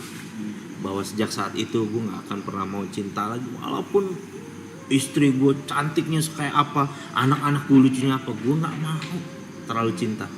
Bukan artinya gak sayang, cintanya karena Allah. Jadi gue kasih kebaikan aja cukup. Karena takut gue nanti kalau gue berpisah lagi seperti sebagaimana yang gue pernah iniin gitu, kejadian kayak gitu, gak enak rasanya, hidup tuh tersiksa gue, kayak gak punya semangat hidup. Jadi kayak kesan kok cemen amat jadi laki-laki gitu, kayak gue goblok banget gue jadi laki-laki kok. Tapi kan gak bisa nyalain, gak bisa dibikin-bikin. Gue pengen ngilangin perasaan ini gak bisa gitu, gedeki gitu. Makanya kadang-kadang banyak orang tuh di dalam tuh yang kayak gitu ditinggal istri, mereka tuh sampai mau bunuh diri itu begitu. Karena mereka bingung, gue mau ngilangin ini gak bisa, gimana sih caranya gitu. Itu selama 7 bulan, kan itu baru ditinggalin setelah 7 bulan. Selama 7 bulan Ustaz bilang ke ceweknya apa? Kan dia pasti nanya kan berapa lama di dalam gitu. Enggak gue bilang, enggak gue jawab. Enggak gue jawab soal vonis gue. Alihin topik deh. Balikin topik. Iya. Topik tuh. Kamu berapa lama Udah makan? di penjara? Udah makan? Itu cara ngontrol, Ustaz, kontrol cinta biar biasa aja gimana? Kan cinta nggak bisa dikontrol. Iya memang, tapi seenggaknya kita sering-sering berbuat kebaikan sama dia. Jadi artinya juga kita bisa tahu menahan diri bahwa kita itu, apalagi kita nih belum suami istri, kita kan ada kemungkinan berpisah karena nggak jodoh sama dia. Yang kedua, ya macam-macam lah, berpisah karena pindah alam gitu, atau berpisah karena ada 1 dan 2 lain alasan yang nggak bisa kita bersama-sama. Jadi artinya itu ada sesuatu yang nggak bisa kita lewatin dalam kehidupan dunia ini yang dinamakan takdir. Makanya kan dalam Islam tuh kan ada rukun iman yang ke-6 kan, beriman kepada qada dan qadar, pada takdir baik dan takdir buruk. Jadi harus kita jalani gitu. Jadi ya udah, kalau memang kayak ada, abis itu ada teman gue perempuan, jadi bede deh, banyak barangnya. Terus dia kan udah punya suami. Karena gue udah tahu itu, ya gue dulu temen lama gue nasihatin dia dong. Wah, gue seneng banget katanya suami gue baik, perhatian banget sama gue. Gue dalam hati langsung gue gituin kok. Saran gue dari sekarang lo kurangin rasa cinta lo sama suami. Gue bilang dari sekarang lo kurangin.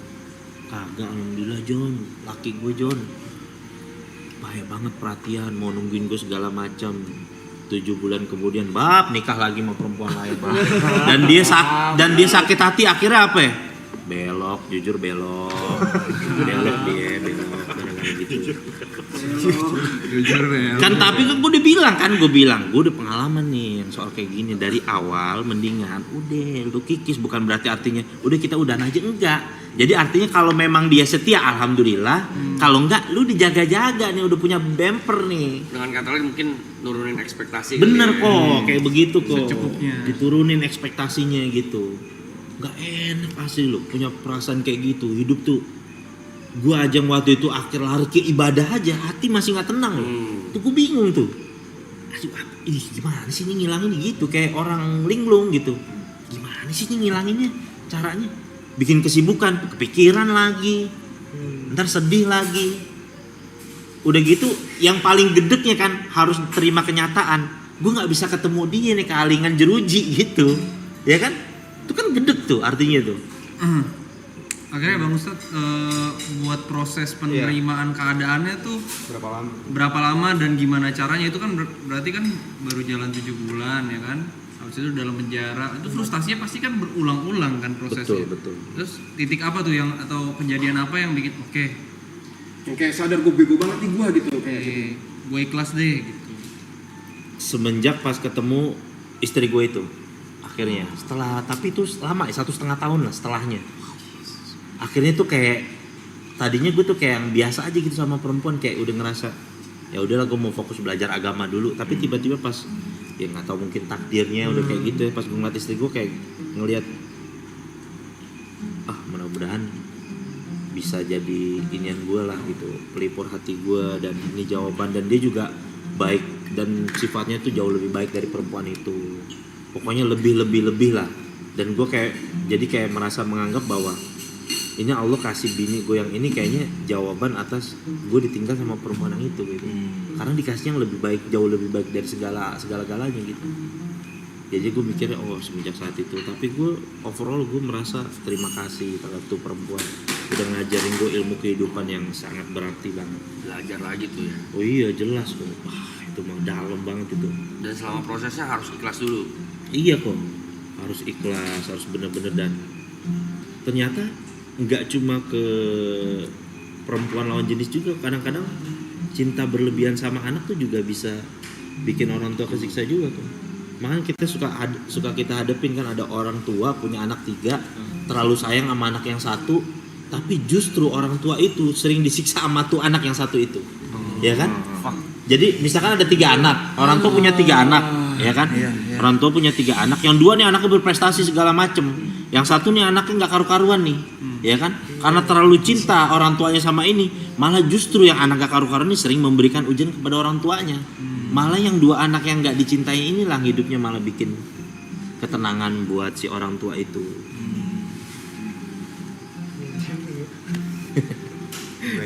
Udah lah, bercanda lagi aja, jangan ngomong-ngomong kita terlalu dalam apa ya? Malah ini yang kita butuhin.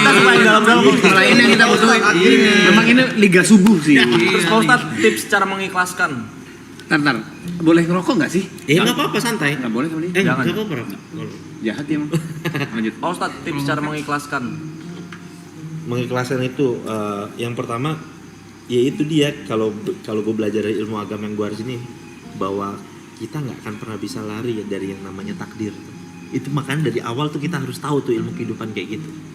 Jadi ada perkara yang namanya takdir, tapi ada yang bisa merubah takdir, yaitu doa. Jadi gue bisa paham tentang kenapa doa bisa merubah takdir, apa yang dimaksud dengan takdir. Jadi pernah ada satu ulama pernah datang tuh ke dalam penjara menjelaskan gitu, sampai gue tangkep kayak seakan-akan gini. Kita semua manusia sebenarnya udah ditulis nih cerita tulisan hidupnya nih, takdirnya kan, semua. Sahurnya bentar. Oh ya, bentar aja santai. Nggak apa-apa, boleh taruh. Terima kasih ya. Silakan Ustaz. Iya. Jadi kayak kita nih sebenarnya punya satu jalan takdir yang udah diceritain semua, kayak gitu. Kayak misalkan gue kalau seandainya gue bisa melihat catatan takdir gue, ternyata catatan takdir gue akan terus masuk ke dalam penjara. Cuma ketika pertama kali gue masuk ke dalam penjara, kan sering tuh gue ngeliat orang bolak-balik penjara tuh kan. Cuma ketika gue di dalam penjara, gue berdoa, ya Allah cukup ini terakhir kali lah kalau bisa gue masuk penjara. Udah kayak gitu. Gue nggak akan pernah bisa lari dari takdir gue, dari tulisan takdir gue yang gue di situ tertulis gue sering bolak-balik penjara. Cuma karena gue berdoa, Allah rubah jadi apa? Gue bolak-balik penjara untuk berceramah, untuk berdakwah. Iya. Kayak gitu kok. Daging nih. Jadi kayak begitu. Takdirnya tetap harus dijalanin. Tapi ketika dilawan dengan doa, jadi berubahnya tuh jadi cakep gitu. Iya. Jadi makanya bolak-balik tapi bukan masuk gara-gara kriminal, tapi malah bukan buruk, malah jadi baik takdirnya kayak gitu, berubah. Iya lagi. Iya. Makasih Pak Ustadz. Iya.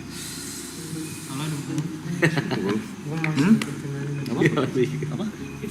Oke, kita bicara yang lebih santai lagi nih, Ustadz Jojo. Bagaimana menyandang gelar Ustadznya Gen Z? Aduh. Sebenarnya kok Ustadz tuh hanya sematan orang kok. Gue pribadi, gue merasa keberatan sebenarnya panggil Ustadz, karena gue pengen tetap mau ngobrol dekat sama orang. Kadang-kadang orang kalau tahu nih Ustadz ngobrol jadi sungkan. Iya. Perlakuannya kayak gitu. Ya kan? Iya, maksud gue juga udah kayak gini aja. Maksudnya biar enggak, maksud gue pengen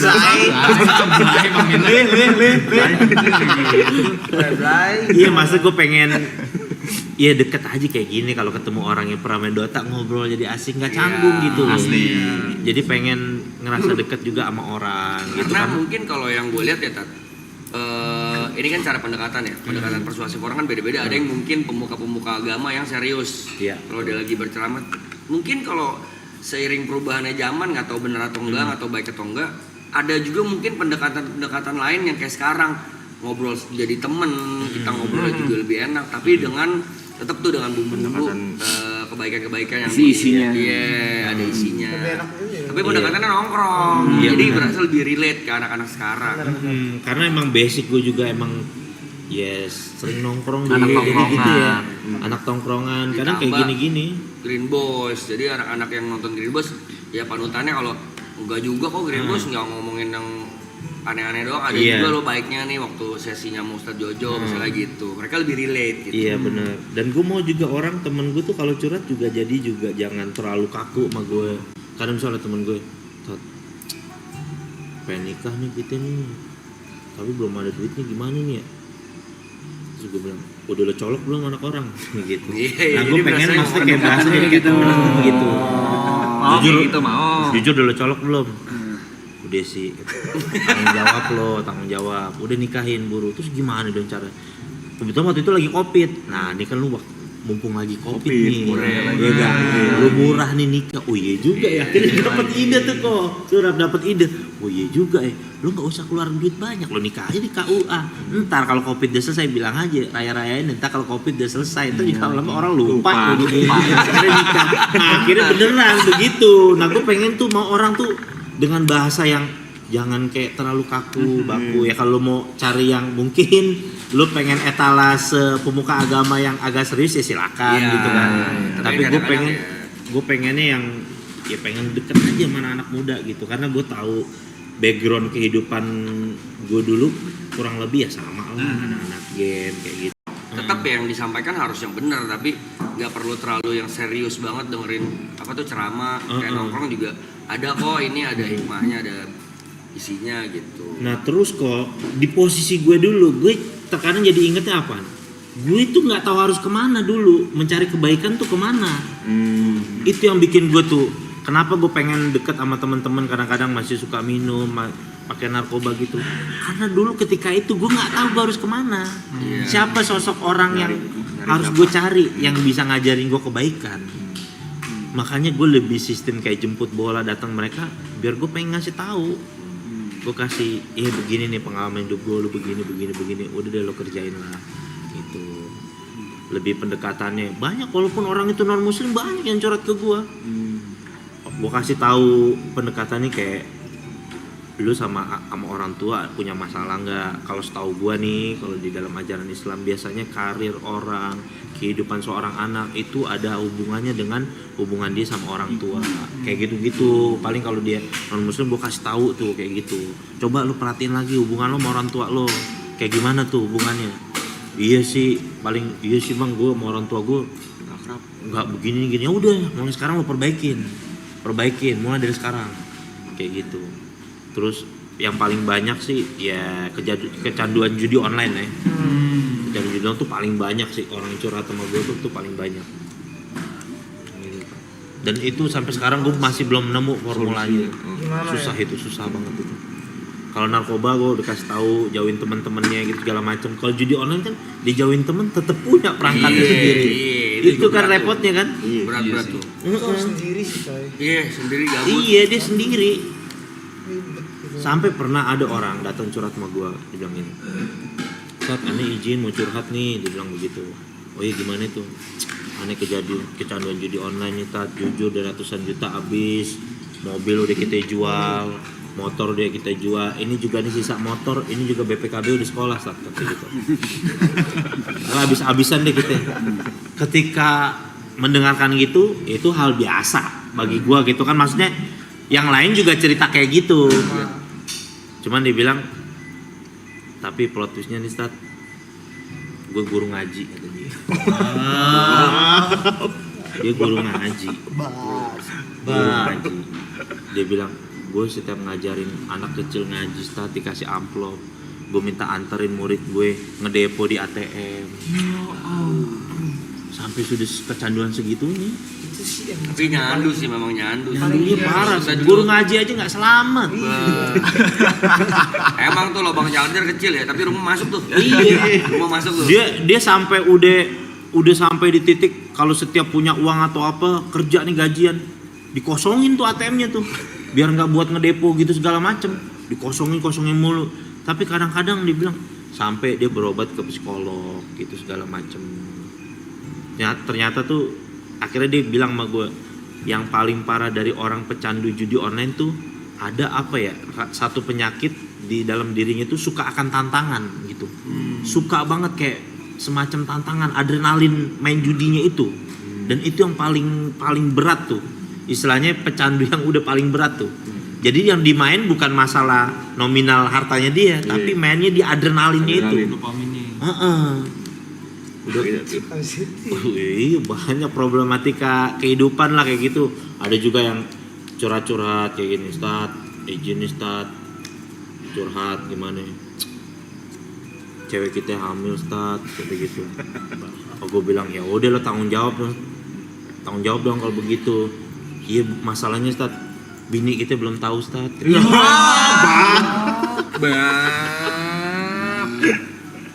Masalahnya ada 2. Langsung kita jawab begini, lo yang nyolok gue yang pusing nih. Lo yang nyolok gue yang pusing nih mikirinnya. Ya udah akhirnya gue harus kasih tahu begini, ini gimana ceritanya. Udah ya, pertama kali lo datang istri lo cerita tentang kejadian ini, lo ngulur, lo mau percepat, lo mau ngulur, ini bakal jalan terus masalah ini. Cerita sama istri lo, dan lo harus terima dari awal nih. Gue kasih tahu, kalau istri lo tiba-tiba mungkin ngelaporin lo ke ranah hukum atau merasa dirugikan atau apa, ya lo harus terima dari sekarang. Karena lo laki-laki, gue bilang belajar tanggung jawab. Ya udah akhirnya dilakuin kayak gitu-gitu. Ntar dia report update-nya begini start kayak gitu-gitu. Aneh-aneh macam-macam jujur. Problematika hidupnya. Ini kita bisa sambil sahur kali. Iya. Boleh ayo dong biar enak ya. Silakan Ustaz Jojo. Iya. Makan aja. Santai. Sambil baca live chat ya. Iya, sambil live chat. Kalau ada yang mau nanya juga boleh. Iya, Mumpung kalian lagi bersama sama Ustaz Kenzi. Kenapa gue izin makan ya? Makan Pak Ustad, makan Pak Ustad. Apaan Jo, makan aja. Bagus. Siapa yang mau ikutan Kapan Dota mulai dong? Kangen gue main Dota. Udah lama. Mau kita sikat kali. Kangen gue main Dota. Boleh Pak Ustad, ayo. Pos berapa dulu? Hah? Main Pos 1 jujur gitu. Tapi kalau dulu Speed Lane, SF Tinker. Tapi dulu bahasanya bukan pos 1 pos 2. Benar. Mid laner. Iya killer. Mid laner, tanker, bukan tanker, apa? Nggak ada killer, gila. Oh, offlane sayap dulu. Bahasanya. Kalau sekarang masih Lane sayap. mid lane, safe lane, off lane kan. Iya. Kalau power soft Bahasa support. sayap gitu-gitu. killer lawas killer. Nggak ada killer dari Siapa yang mau pakai killer? Ada yang Kiri paling ada. tukang bunuh killer, Hero yang kayak PA gitu-gitu. Bukan killer, gue lupa namanya. Bukan istilah killer. Bukan killer. Iya benar ada istilahnya benar apa Killer ya? juga ada, Bang. Beda warnet, beda bahasa. Iya, di warnet gua mau jadi hero killer enggak? Killer Hero di bikin warnet. Iya. Carry itu. Iya, carry. Kalau carry ini udah di Carry bahasa game baru. MOBA. Bahasa Udah Dota. udah baru. Dota 2. Oh carry bener, carry bener, carry iya bahasanya carry bener. Kalau dia killer, yang ini ya kita. Bukan carry biasanya. Carry-nya siapa nih gitu soalnya kalau dulu ikut. Iya kan kalau kita ikut. Carry-nya siapa carry-nya? PA, Juggernaut, terus apa lagi ya? Carry, killer AM tuh Anti match. anti makina. Aku masih sering main ini Bang Ustad. Masih ya? Masih Gue dari niatnya sih pengen beli PC sih. Karena kangen pengen udah lama. Buang waktunya enak tapi tuh. iya. Wes apa buangin waktunya lumayan apa ya? Biar nggak apa gitu. Gue pos 5 Bang Ustad aman. Tapi terakhir gue buat ngeberhentiin Dotanya, gue beralihnya ke Mobile Legends. Jadi kayak biar kurang lebih sama. iya ngelandainnya Iya, tuh. ngelandain. Abis itu sekarang pun lo Mobile Legends udah gak ada rasa. Terakhir main mungkin 2 tahun lalu. Dia pro player nih dulu nih. Iya, oh iya. Sama kayak dia Pak Ustad, sama kita. Iya. Sama. Dia Dalam. sebelah Pak Ustadz nih coachnya Indonesia, coach Dota Indonesia. Dulu ngikutin gue TNC Tiger hampir masuk TI ya kan. Wah, iya deh. Pak Ustad. Tempe Pak Ustad.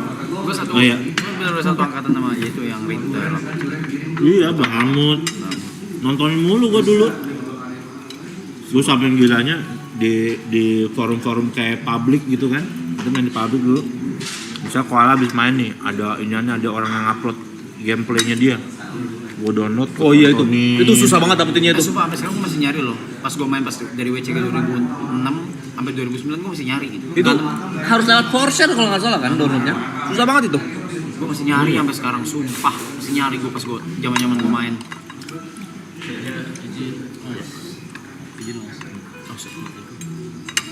Oh iya. Kenapa makasih?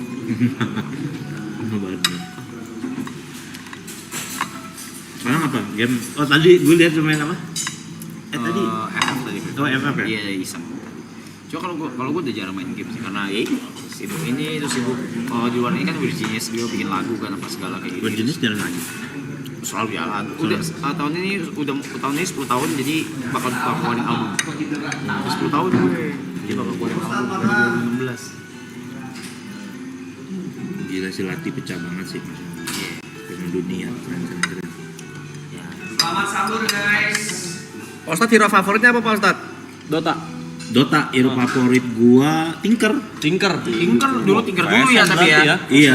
Tinker dulu ya. Iya. Jangan Hex. Iya main Tinker terus Storm Spirit. Storm Spirit masih lumayan terhitung baru dulu mah.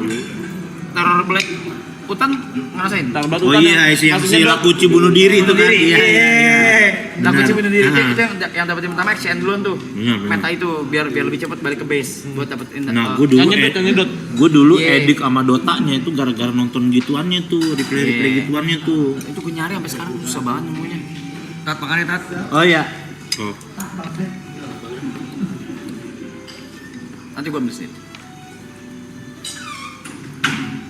Oh iya. Makan deh, biar hilang. Gue Tinker, SF, Mid, Ngeri. SF, Mid sama itu apa? Whistleback, BB Mid. Iya. Nah, BB Mid gue bawaannya sama Lakuci. KOP dia. Kalau gue. Kalah lu. Hero-nya kalah. Ah? Hero-nya kalah. Farmingnya menang. Tapi si itu sekarang gimana kehidupannya? Jujur nggak tahu terakhir banget. Kalau yang zaman dulu yang benar kata lu gitu apa masih megang gadget, masih DM Twitter gua apa segala masih gitu terus masih main Dota bareng gua. Iya. Masih main Cerita Dota sama bareng gua kok ngobrol panjang gua. Iya. Stop ngantuk. Masih main.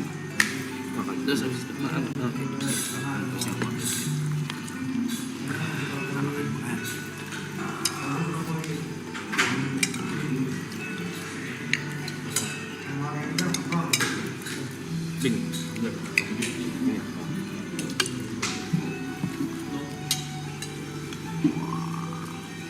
Ayo, ada yang menanya apa ke Ustaz Jojo, boleh silakan ditanyakan mungkin atau yang lagi nonton hanya mau seru-seruan aja tapi ya jangan nggak apa-apa juga sih mau berat juga nggak apa-apa sih tapi sambil makan ya.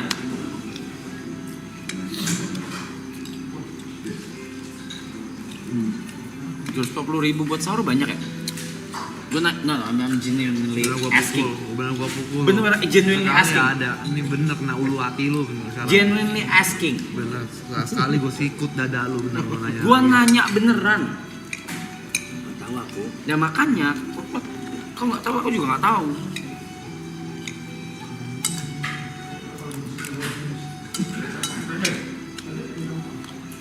Itu tadi Ibot udah nanya cara ikhlas. Udah dijawab tadi, ya? Iya betul. Kalau tahu kapan kita ikhlas atau enggak itu gimana? Perasaannya kayak gimana? Kan kita kan ngomong kadang Iya. mungkin di mulut doang ikhlasnya. Ketika nginget dia tuh udah biasa aja. Udah nggak ada rasa Udah nggak ada. apa-apa. Jangankan kita kan. Ada tuh ulama terkenal Muhammadiyah namanya Buya Hamka. Profesor. Beliau itu ketika istrinya meninggal dunia, itu setiap beliau ingat istrinya itu, beliau langsung sholat minta ampun sama Allah. Ya Allah maafin rasa cinta saya sama ini, maafin. Tapi kayak Buya Hamka tuh pengen ngasih tahu bahwa iya ini bukan mau saya, rasa cinta ini kan cinta tuh kan nggak bisa dibikin ya kan. kita mau ngilangin juga nggak bisa, bukan mau saya. Makanya tuh Bu Yam ngajarin gitu, sholat sampai Allah, saya cinta banget sama istri saya, sampai kehilangan istri saya tuh saya nggak mau sebenarnya begini, tapi gimana saya nggak ngerti gitu. Nyampe tak sholat? Hah? Nyampe sholatnya ke yang meninggal. Maksudnya Nyampe. doanya. Iya nyampe, Nyampe. pasti nyampe.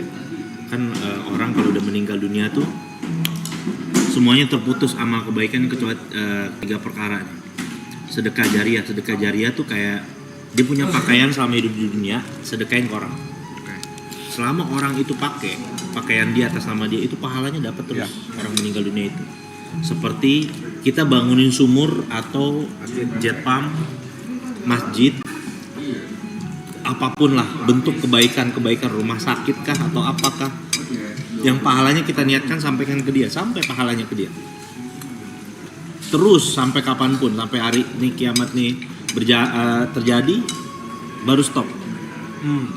Yang kedua tuh ya ilmu yang bermanfaat.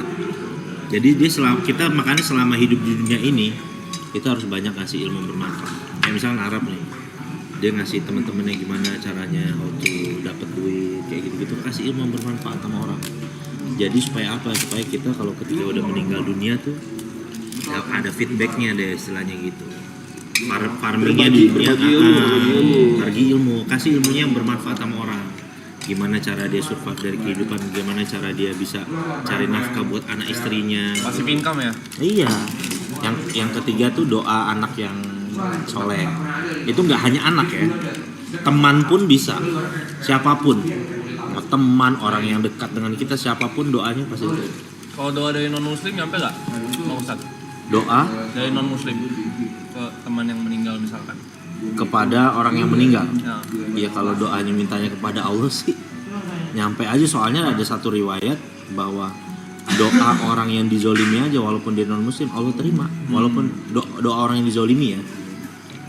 Makanya tuh dalam Islam tuh nggak boleh berbuat zalim sama orang begitu. Dizolimi itu apa ya? Ustaz, sorry. Dijahatin ya, jangan berbuat. Ada orang Islam berbuat jahat sama orang non muslim. Orang non muslim berdoa sama Allah, padahal bukan Tuhannya dia kan. Iya. Allah terima doanya. Itu kata ulama yang saya belajar tuh, Allah terima karena apa? Allah mengharapkan sifat zalim. Jangan jahat sama manusia.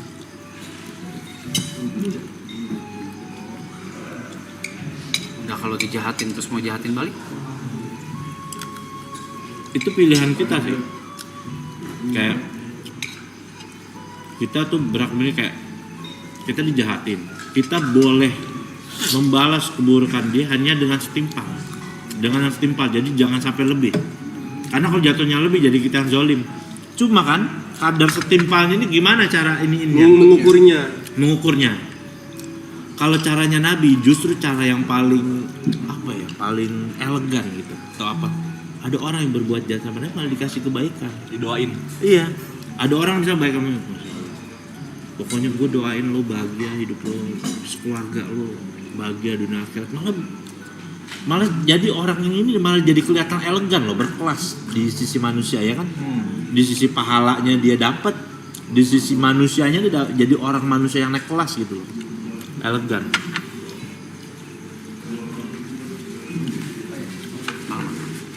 Belum kan ya? Namanya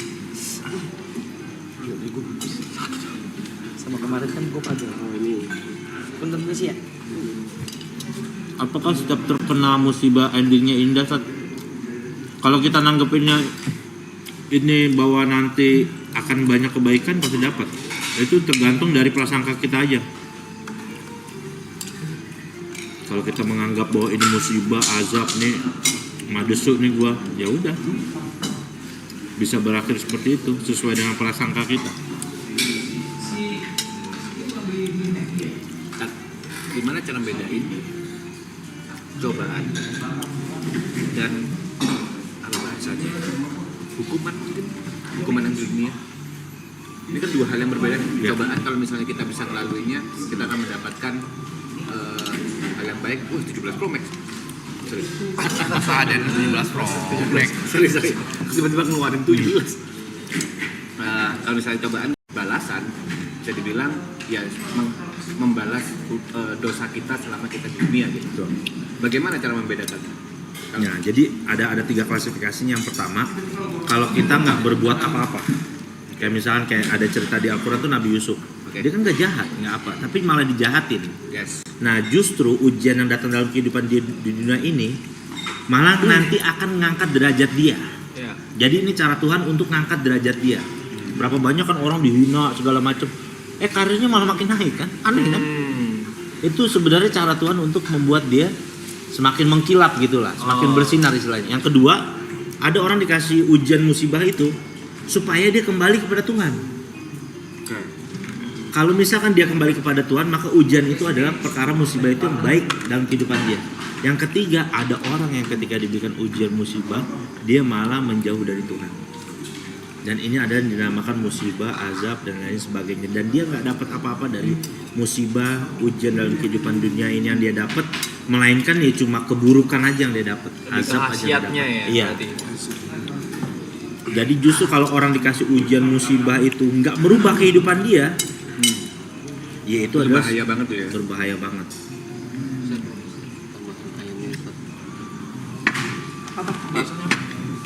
Gimana cara bedain ujian sama bahasanya azab mungkin ya? Iya. Pak Ustadz bilang ada 3 klasifikasi. Yang pertama contohnya Nabi Yusuf yang memang ujian itu mengangkat derajatnya. Iya, betul. Yang Nggak salah, dia nggak berbuat salah ya, Dia nggak nggak dosa berbuat ya. salah apa-apa. Dijailin malah sama orang. Ya, dia nggak berbuat salah apa-apa, baik, tapi dikasih ujian mengangkat derajat. Yang kedua, ujian ini memang tujuannya untuk memperbaiki ya. Iya, mengembalikan dia kepada arah kebaikan, ke Tuhannya gitu. Mengembalikan orang kasih masalah God supaya dia nih Ingat lagi. bisa dibilang bukan jahat, mungkin berbuat salah lah ya, berbuat salah supaya kembali lagi ke arah yang benar. Kayak direm lah gitu. Kayak kau harus stop nih, kau udah berlebihan nih ya. Akhirnya balik. Yang ketiga ya azab, pada saat orang dikasih ujian malah keburukan aja Mas yang makin dapet. sombong, udah salah gitu segala macam, malah semakin sombong, semakin apa, itu jadi keburukan. Ada pertanyaan menarik kan? Apa tuh Siap. nggak boleh. Nggak boleh. Apa hukumnya fix support tapi nggak beli sentry? Apa hukumnya main Crystal Maiden tapi beli Desolator? Buat apa beli desu sih? Ada loh. Beli Ada dulu pernah meta begitu ya. Ada. Pernah meta dulu. Beli dagon itu masih beli. Apakah carry-carry-nya termasuk orang yang terzolimi? Udah biasa itu kalau udah baru main udah akomit. Akomit. Boboka. Lawas. Ngomong begitu. Akomit masih ada nggak sih? Masih. Banyak. Apa hukumnya ngomong kasar tapi pakai bahasa asing yang kita nggak tahu itu artinya kasar? Tapi gue pernah ada cerita lucu. Gue main sama Wancoy, panas-panasan nih ceritanya nih. Apa dulu istilahnya private ya, kayak yang 55 gitu kan, ngadu kan. Yang di forum gitu kan. Nit lawan tangguh gitu kan, 5 gini-gini gitu kan. Ya kan, kuburan gitu-gitu. Iya. Main ya, Wancoy panas. Di mana lo? Posisi lo, ayo sini berani di Setiabudi gua gitu segala macam. Sampai Dipancing, gue bilang coba aja yang samperin, gue panas juga kan. Coba aja sampai sama teman gua. Di mana lo di warnet ini segala macam. Meja berapa lo? Sini datang nih ke meja ini. Gue datang sama temen gue panas lo gebugin, katanya salah orang. Itu sering banget. Ini masih ngetik nih sama gue nih orangnya katanya. Wah, cabut. Gue bilang tadi diaduin lo jam 2 malam untung tuh. Udah gebugin orang, salah orang lagi. Itu sering banget. Emang kagak dilihat nickname-nya dulu di komputer? Ya orang udah panas. Dulu masukin pakai helm, boy. Iya, udah gelap mata ya. Gelap mata ya. Anak orang digebukin. Langsung. Udah sampai segitunya tuh orang main Dota tuh gila udah.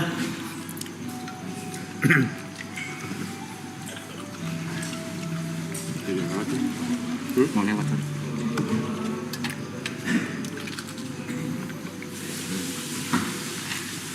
Tapi Bang Jo waktu memutuskan untuk menjadi menekuni dan masuk menjadi belajar masuk pesantren itu kan setelah keluar dari penjara kan. apa respon temen-temen terdekat atau tongkrongan yang biasanya itu kan sangat berseberangan lah ibaratnya Iya. Nyebreng tuh. nyebreng banget lah gitu, kayak ada yang oke lah nih pilihan lu. Ada yang kayak ya udah jadi nggak main lagi. Iya. Ya paling dibercandain kadang-kadang kayak gitu. Lu kenapa setelan lu kayak Amroji gini kan gitu. Kayak gitu-gitulah bercanda-bercanda. Bahkan ada temen gue yang begini, tiba-tiba ngeliat gue kayak gini, terus dia bilang gini, "Jo, lu kenapa jadi sesat gini?" katanya. Pernah sumpah gue digituin sama temen gue, "Lu kenapa jadi sesat gini?" Dari perspektif dia mungkin. Iya, ada temen SMA gue kan dulu zaman masih Facebook, gue foto pakai peci gini kan, gue bilang, temen gue tiba-tiba komen, "Emang dunia udah gila, udah kebalik," katanya. Orang pengen jadi orang baik malah dicela-cela ya. Kayak begitu kok udah kok. Tapi karena gue dari awal itu gue sebenarnya ketika dalam penjara gue pengen ngasih tahu, gue nemuin kedamaian nih. Oke. Ya kan? Gue nemuin kedamaian yang gue dapetin nih. Gue pengen ngasih tahu lu nih. Gue pengen lu juga ngerasain gitu. Cuma kan dia mau ngelakuin atau enggak itu Terserah dia. pilihan hidup dia. Yang penting sebagai teman harus ngasih tahu. Ya kan kita Benar. kasih tahu. Baik. Ini yang gue rasain. gue ceritain yang gue rasain nih, gue merasa damai. Terus gue alhamdulillah gue nggak punya rasa ketergantungan lagi terhadap barang-barang kayak gitu lagi. Kayak gitu-gitu kok.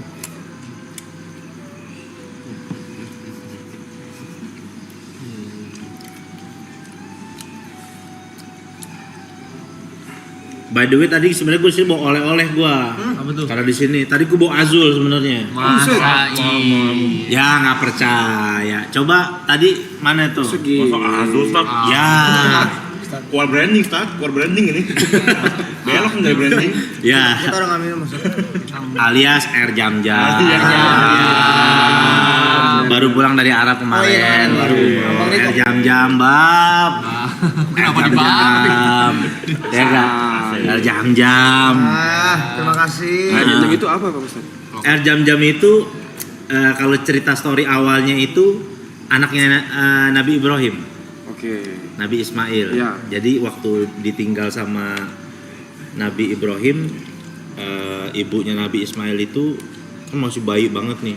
Di tengah padang pasir ditinggalin, terus usaha nyari air bolak-balik itu yang jadi ritual haji dan umroh sa'i namanya. Sampai akhirnya tiba-tiba itu bayinya Nabi Ismail ketika bayi dia gini-giniin kaki, entak-entakin kaki, tiba-tiba langsung ngeluarin air. Dari zaman Nabi Ismail sampai sekarang air itu nggak pernah berkurang. Oh, Dan- di lokasinya itu. Pernah sama ilmuwan Jepang diteliti air yang paling terbaik di atas muka bumi. Ini. Ini airnya nih. Iya, nggak habis-habis. Anjir merahnya Dibawa-bawa kalau orang haji umroh kan dibawa-bawain tuh pulang. Ya ini dia. Dan dia kata Nabi Muhammad SAW nih air Zam-Zam itu mengikuti niat orang yang meminumnya. Jadi kayak saking sucinya kita mau berdoa apa aja sesuai dengan niatnya, insya Allah dikabulin gitu. Karena keberkahannya Nabi Ibrahim sama Nabi Ismail itu. Jadi kita boleh minumnya nih. Minum dong. Segelas. Silakan. Iya. Silakan mau seloki mau apa, sambil doa apa kan kita kan punya keinginan masing-masing kan. Pengen dapat hati yang tenang atau pengen karirnya makin sukses supaya dijaga karirnya dari keburukan. Silakan doa. Sekarang air itu udah kalau di Arab sana airnya udah dijual di Enggak diberi diberikan kuota, nggak bisa sembarangan orang. Diberikan kuota. Per 5 liter ini satu orang tuh satu paspor tuh cuma bisa bawa ini. Satu ini. Cuma satu itu aja. Tapi ini dijual di mana-mana atau ada tempat tertentu mau beli ini? Ada juga yang dijual gitu juga ada juga. Oh, ada juga. Cuma satu paspor 5 liter doang. Iya, bawa di bandaranya itu jatahnya cuma 5 liter itu. Ini yang kemarin Ustaz pergi sama Bang Riko dan kawan-kawan Wida. Oh, itu yang kita bikin konten Ustaz, di Riyadh. Silakan. Tokip dah. Iya. Oh, gimana? Yang konten. Lucu kali bikin konten main Dota main Dota lagi ya, jujur. Kita sering lihat ente live Dota juga. Oh iya. Iya. Jadi gak enak ngomongan kasar. Terakhir main kapan Dota? Lama banget ya? Tapi gila tuh Dota tuh bikin ediknya gila asli. Iya, tahu-tahu main, tahu-tahu udah umur 27. Iya benar. Gue sih ngerasain gitu loh. Iya benar. Udah mau 30 gue. Ntar lagi. Lihat coach. Iya. Satu turnamen doang. Makanya rata-rata orang pemain Dota kalau pindah ke Mobile Legend, ya mohon maaf, easy. Emang bisa deh. Apa? Ya kan? Jujur, ya kan? Udah tahu meta-meta permainan jujur. Ada dikit, Iya. Enggak lama, maksudnya belajarnya enggak lama. Enggak lama. Setipe dia. Setipe. Enggak lama. Ibarat pemain sepak bola stamina udah ada aja gitu. Iya. Too easy for RTZ. Jadi streamer doang tuh sekarang. Nggak pernah juara satu.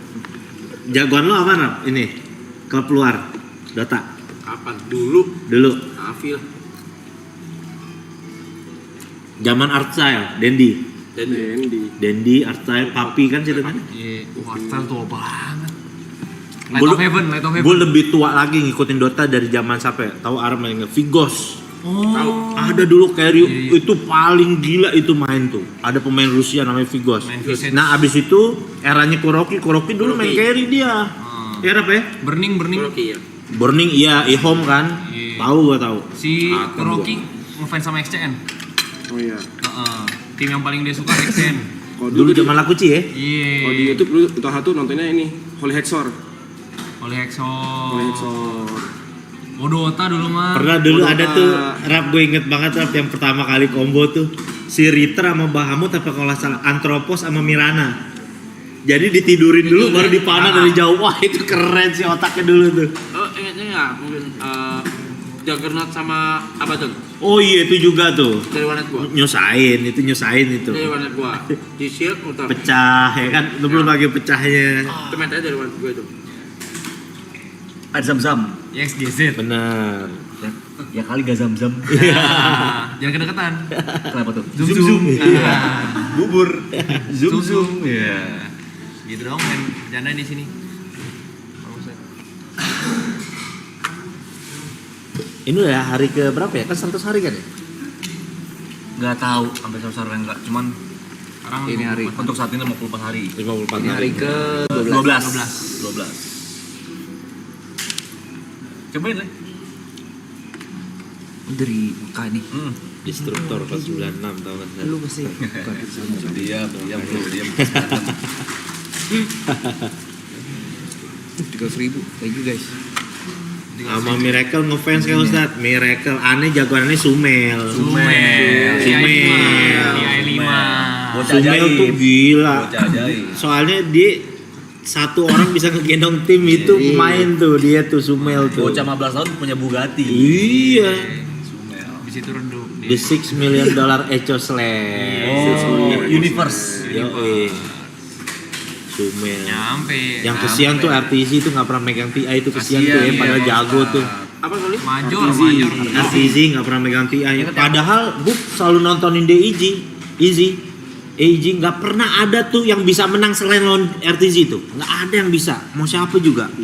Diayam-ayamin sama dia. Ingat yang momen ini timnya pakai kacamata semua yang jagoin lu tim secret. Iya. Taunya dipulangin. Heeh. Ihom ya kan ya? Pokoknya yang all-star kan? Iya, Ihom. Si Papi, Kuroki, semua S4, RTZ, sama satu lagi. Zai, gila itu.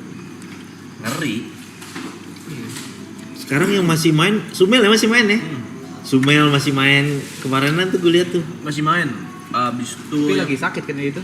Bahkan kebanyakan minum energi drink. Itu Miracle. Itu mereka Crit masih main, Crit juara kemarin ya? Masih main. Akhirnya Crit main ya juara ya. Di Falcon dia tim Timur Tengah dia. Oh iya, Amar. kemarin kan gue waktu ke Dubai dateng gue ke Nikma Galaxy. Iya.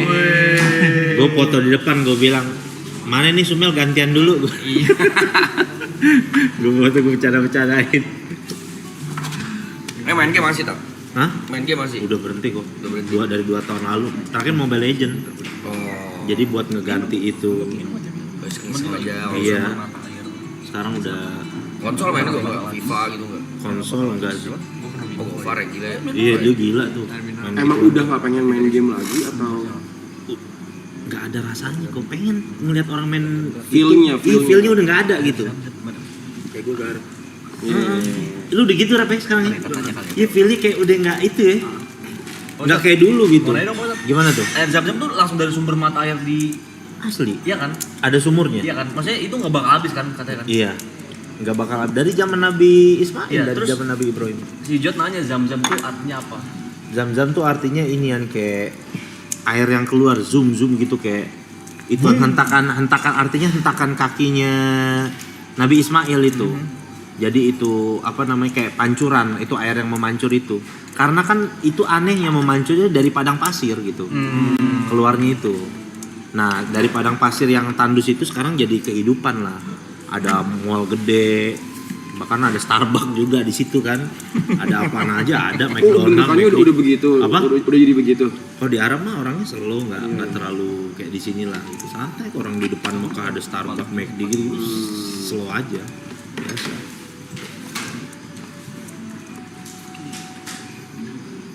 Tapi tempat air Zam-Zam itu di ini. Iya. Jadi kayak danau dong berarti mungkin. Ditaruh di dalam satu tempat. Dulu bahkan sering dipakai buat mandi, saking ininya. Jadi kayak saking air berkah gitu Air berkah, kan. ya. Kayak orang kalau di Bali apa tuh namanya? Melukat Ya kayak gitu aja lah. Ah. Nah cuma di sama pemerintah sana itu udah buat minum aja. Jadinya buat supaya orang-orang juga bisa dapatnya ini terus nggak banyak orang jadi berlebihan lah gitu mandi sampai pakai air kayak gitu. Silakan ya. Betul Pak. Air mineral. Apa hukumnya cinta beda agama? Berat itu pertanyaannya. Temen saya ada tuh 13 tahun. Apa hukumnya? Tapi bukannya kalau laki-lakinya yang muslim itu gak apa-apa? Sebenarnya bukan masalah itu sih, Yuk. Lebih ke kita nih nikah ya. Beda kultur budaya aja repot sebenarnya rumah tangga.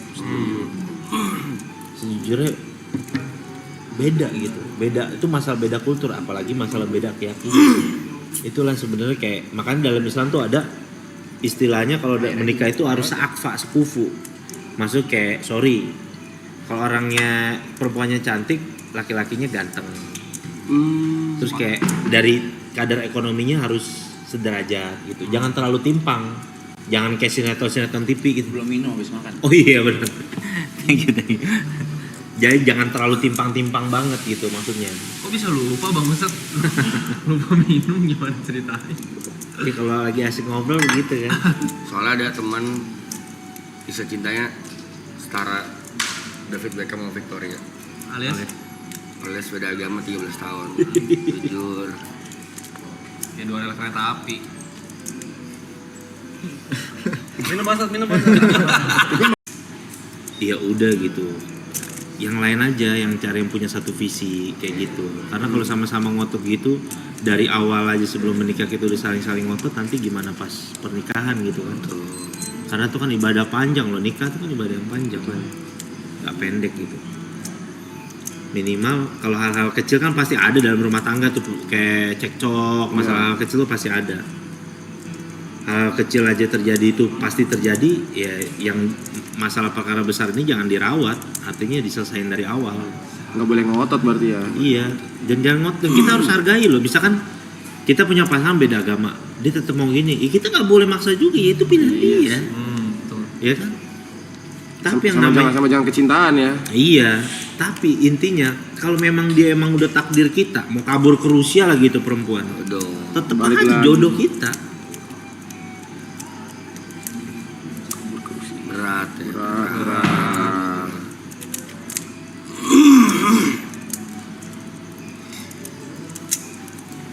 Ngomongin Dota aja kali ya. Lebih seru ya? Iya, ngomongin Dota. Iya, ngomongin Dota, benar. Apa ya, jalanin aja bot. Jalanin aja nih. Saya punya pertanyaan satu, Pak Ustadz. Agak berat sedikit kayaknya.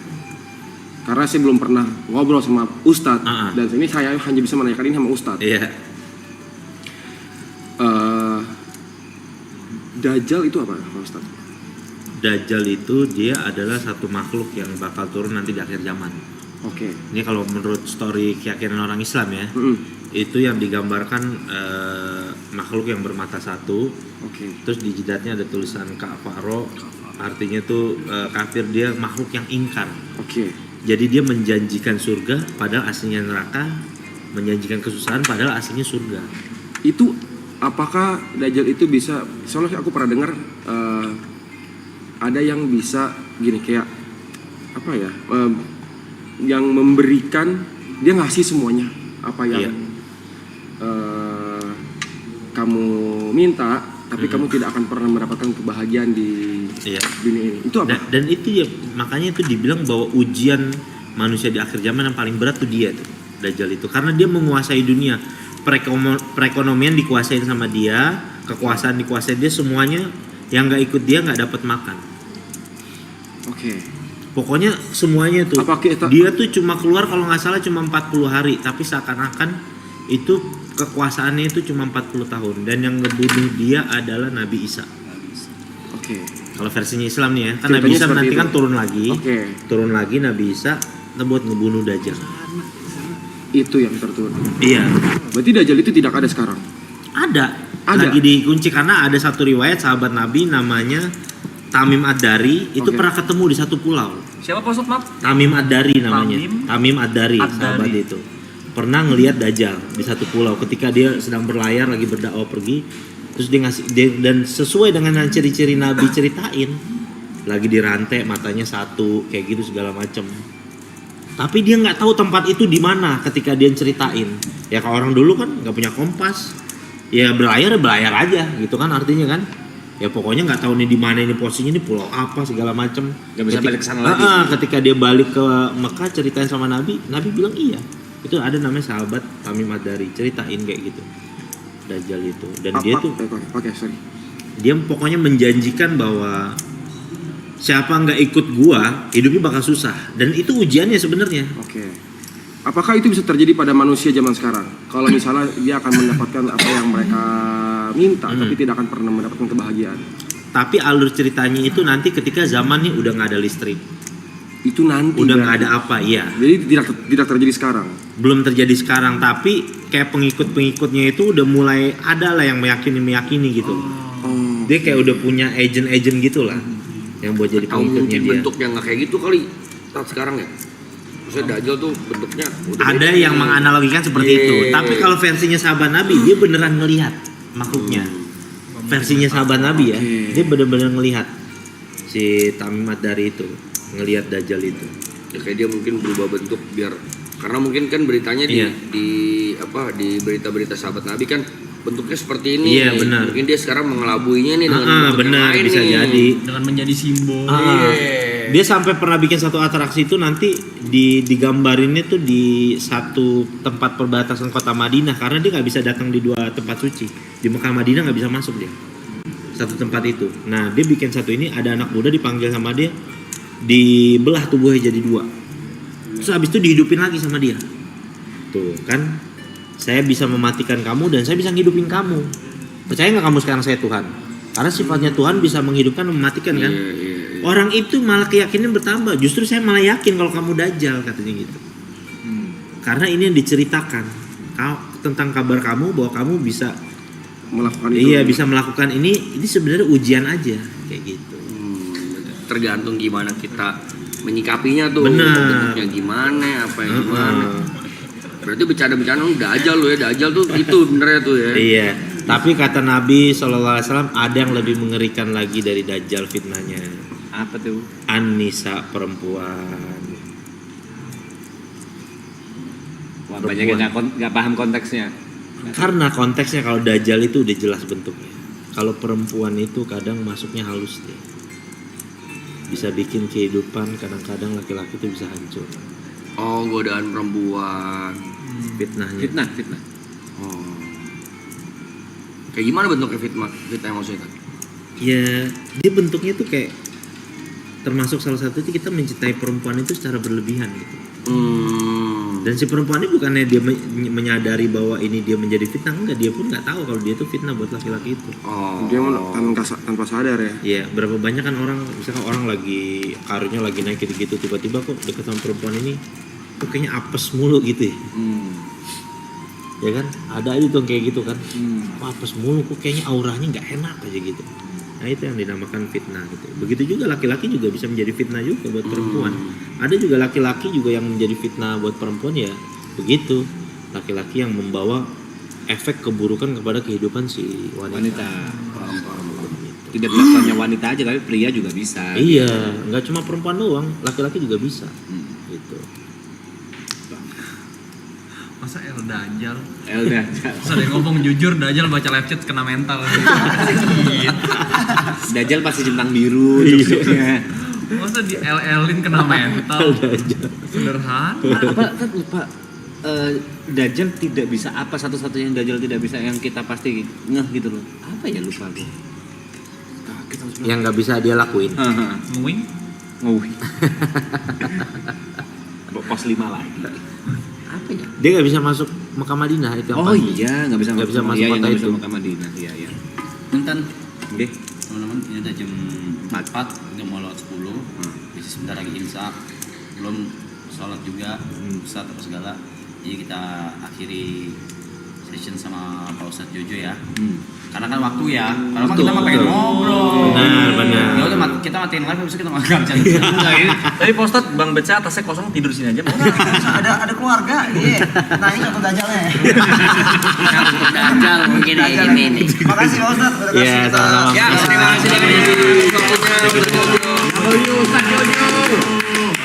Terima kasih banyak udah diterima baik di sini. Terima kasih banyak. Mohon maaf kalau ada salah-salah. Mudah-mudahan kita ya.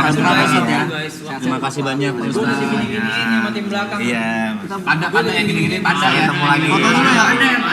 El Panda. El Panda. Foto, yuk. Kita foto di kamera yang tengah dulu, nanti di screenshot sama viewers. Oke. Maksudnya gimana? Your comment. Oke. Yang tengah dulu ya. 1, 2. Nah, sekarang itu mana? Polaroid. Dari tengah dikit tuh, enggak apa-apa. Lewatin aja kamera apa? Crossing aja, aman. Aman. Bukan TV.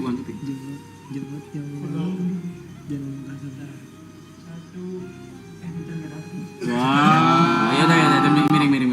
Miring. Nah. Dapatan guys. Sip. Oke.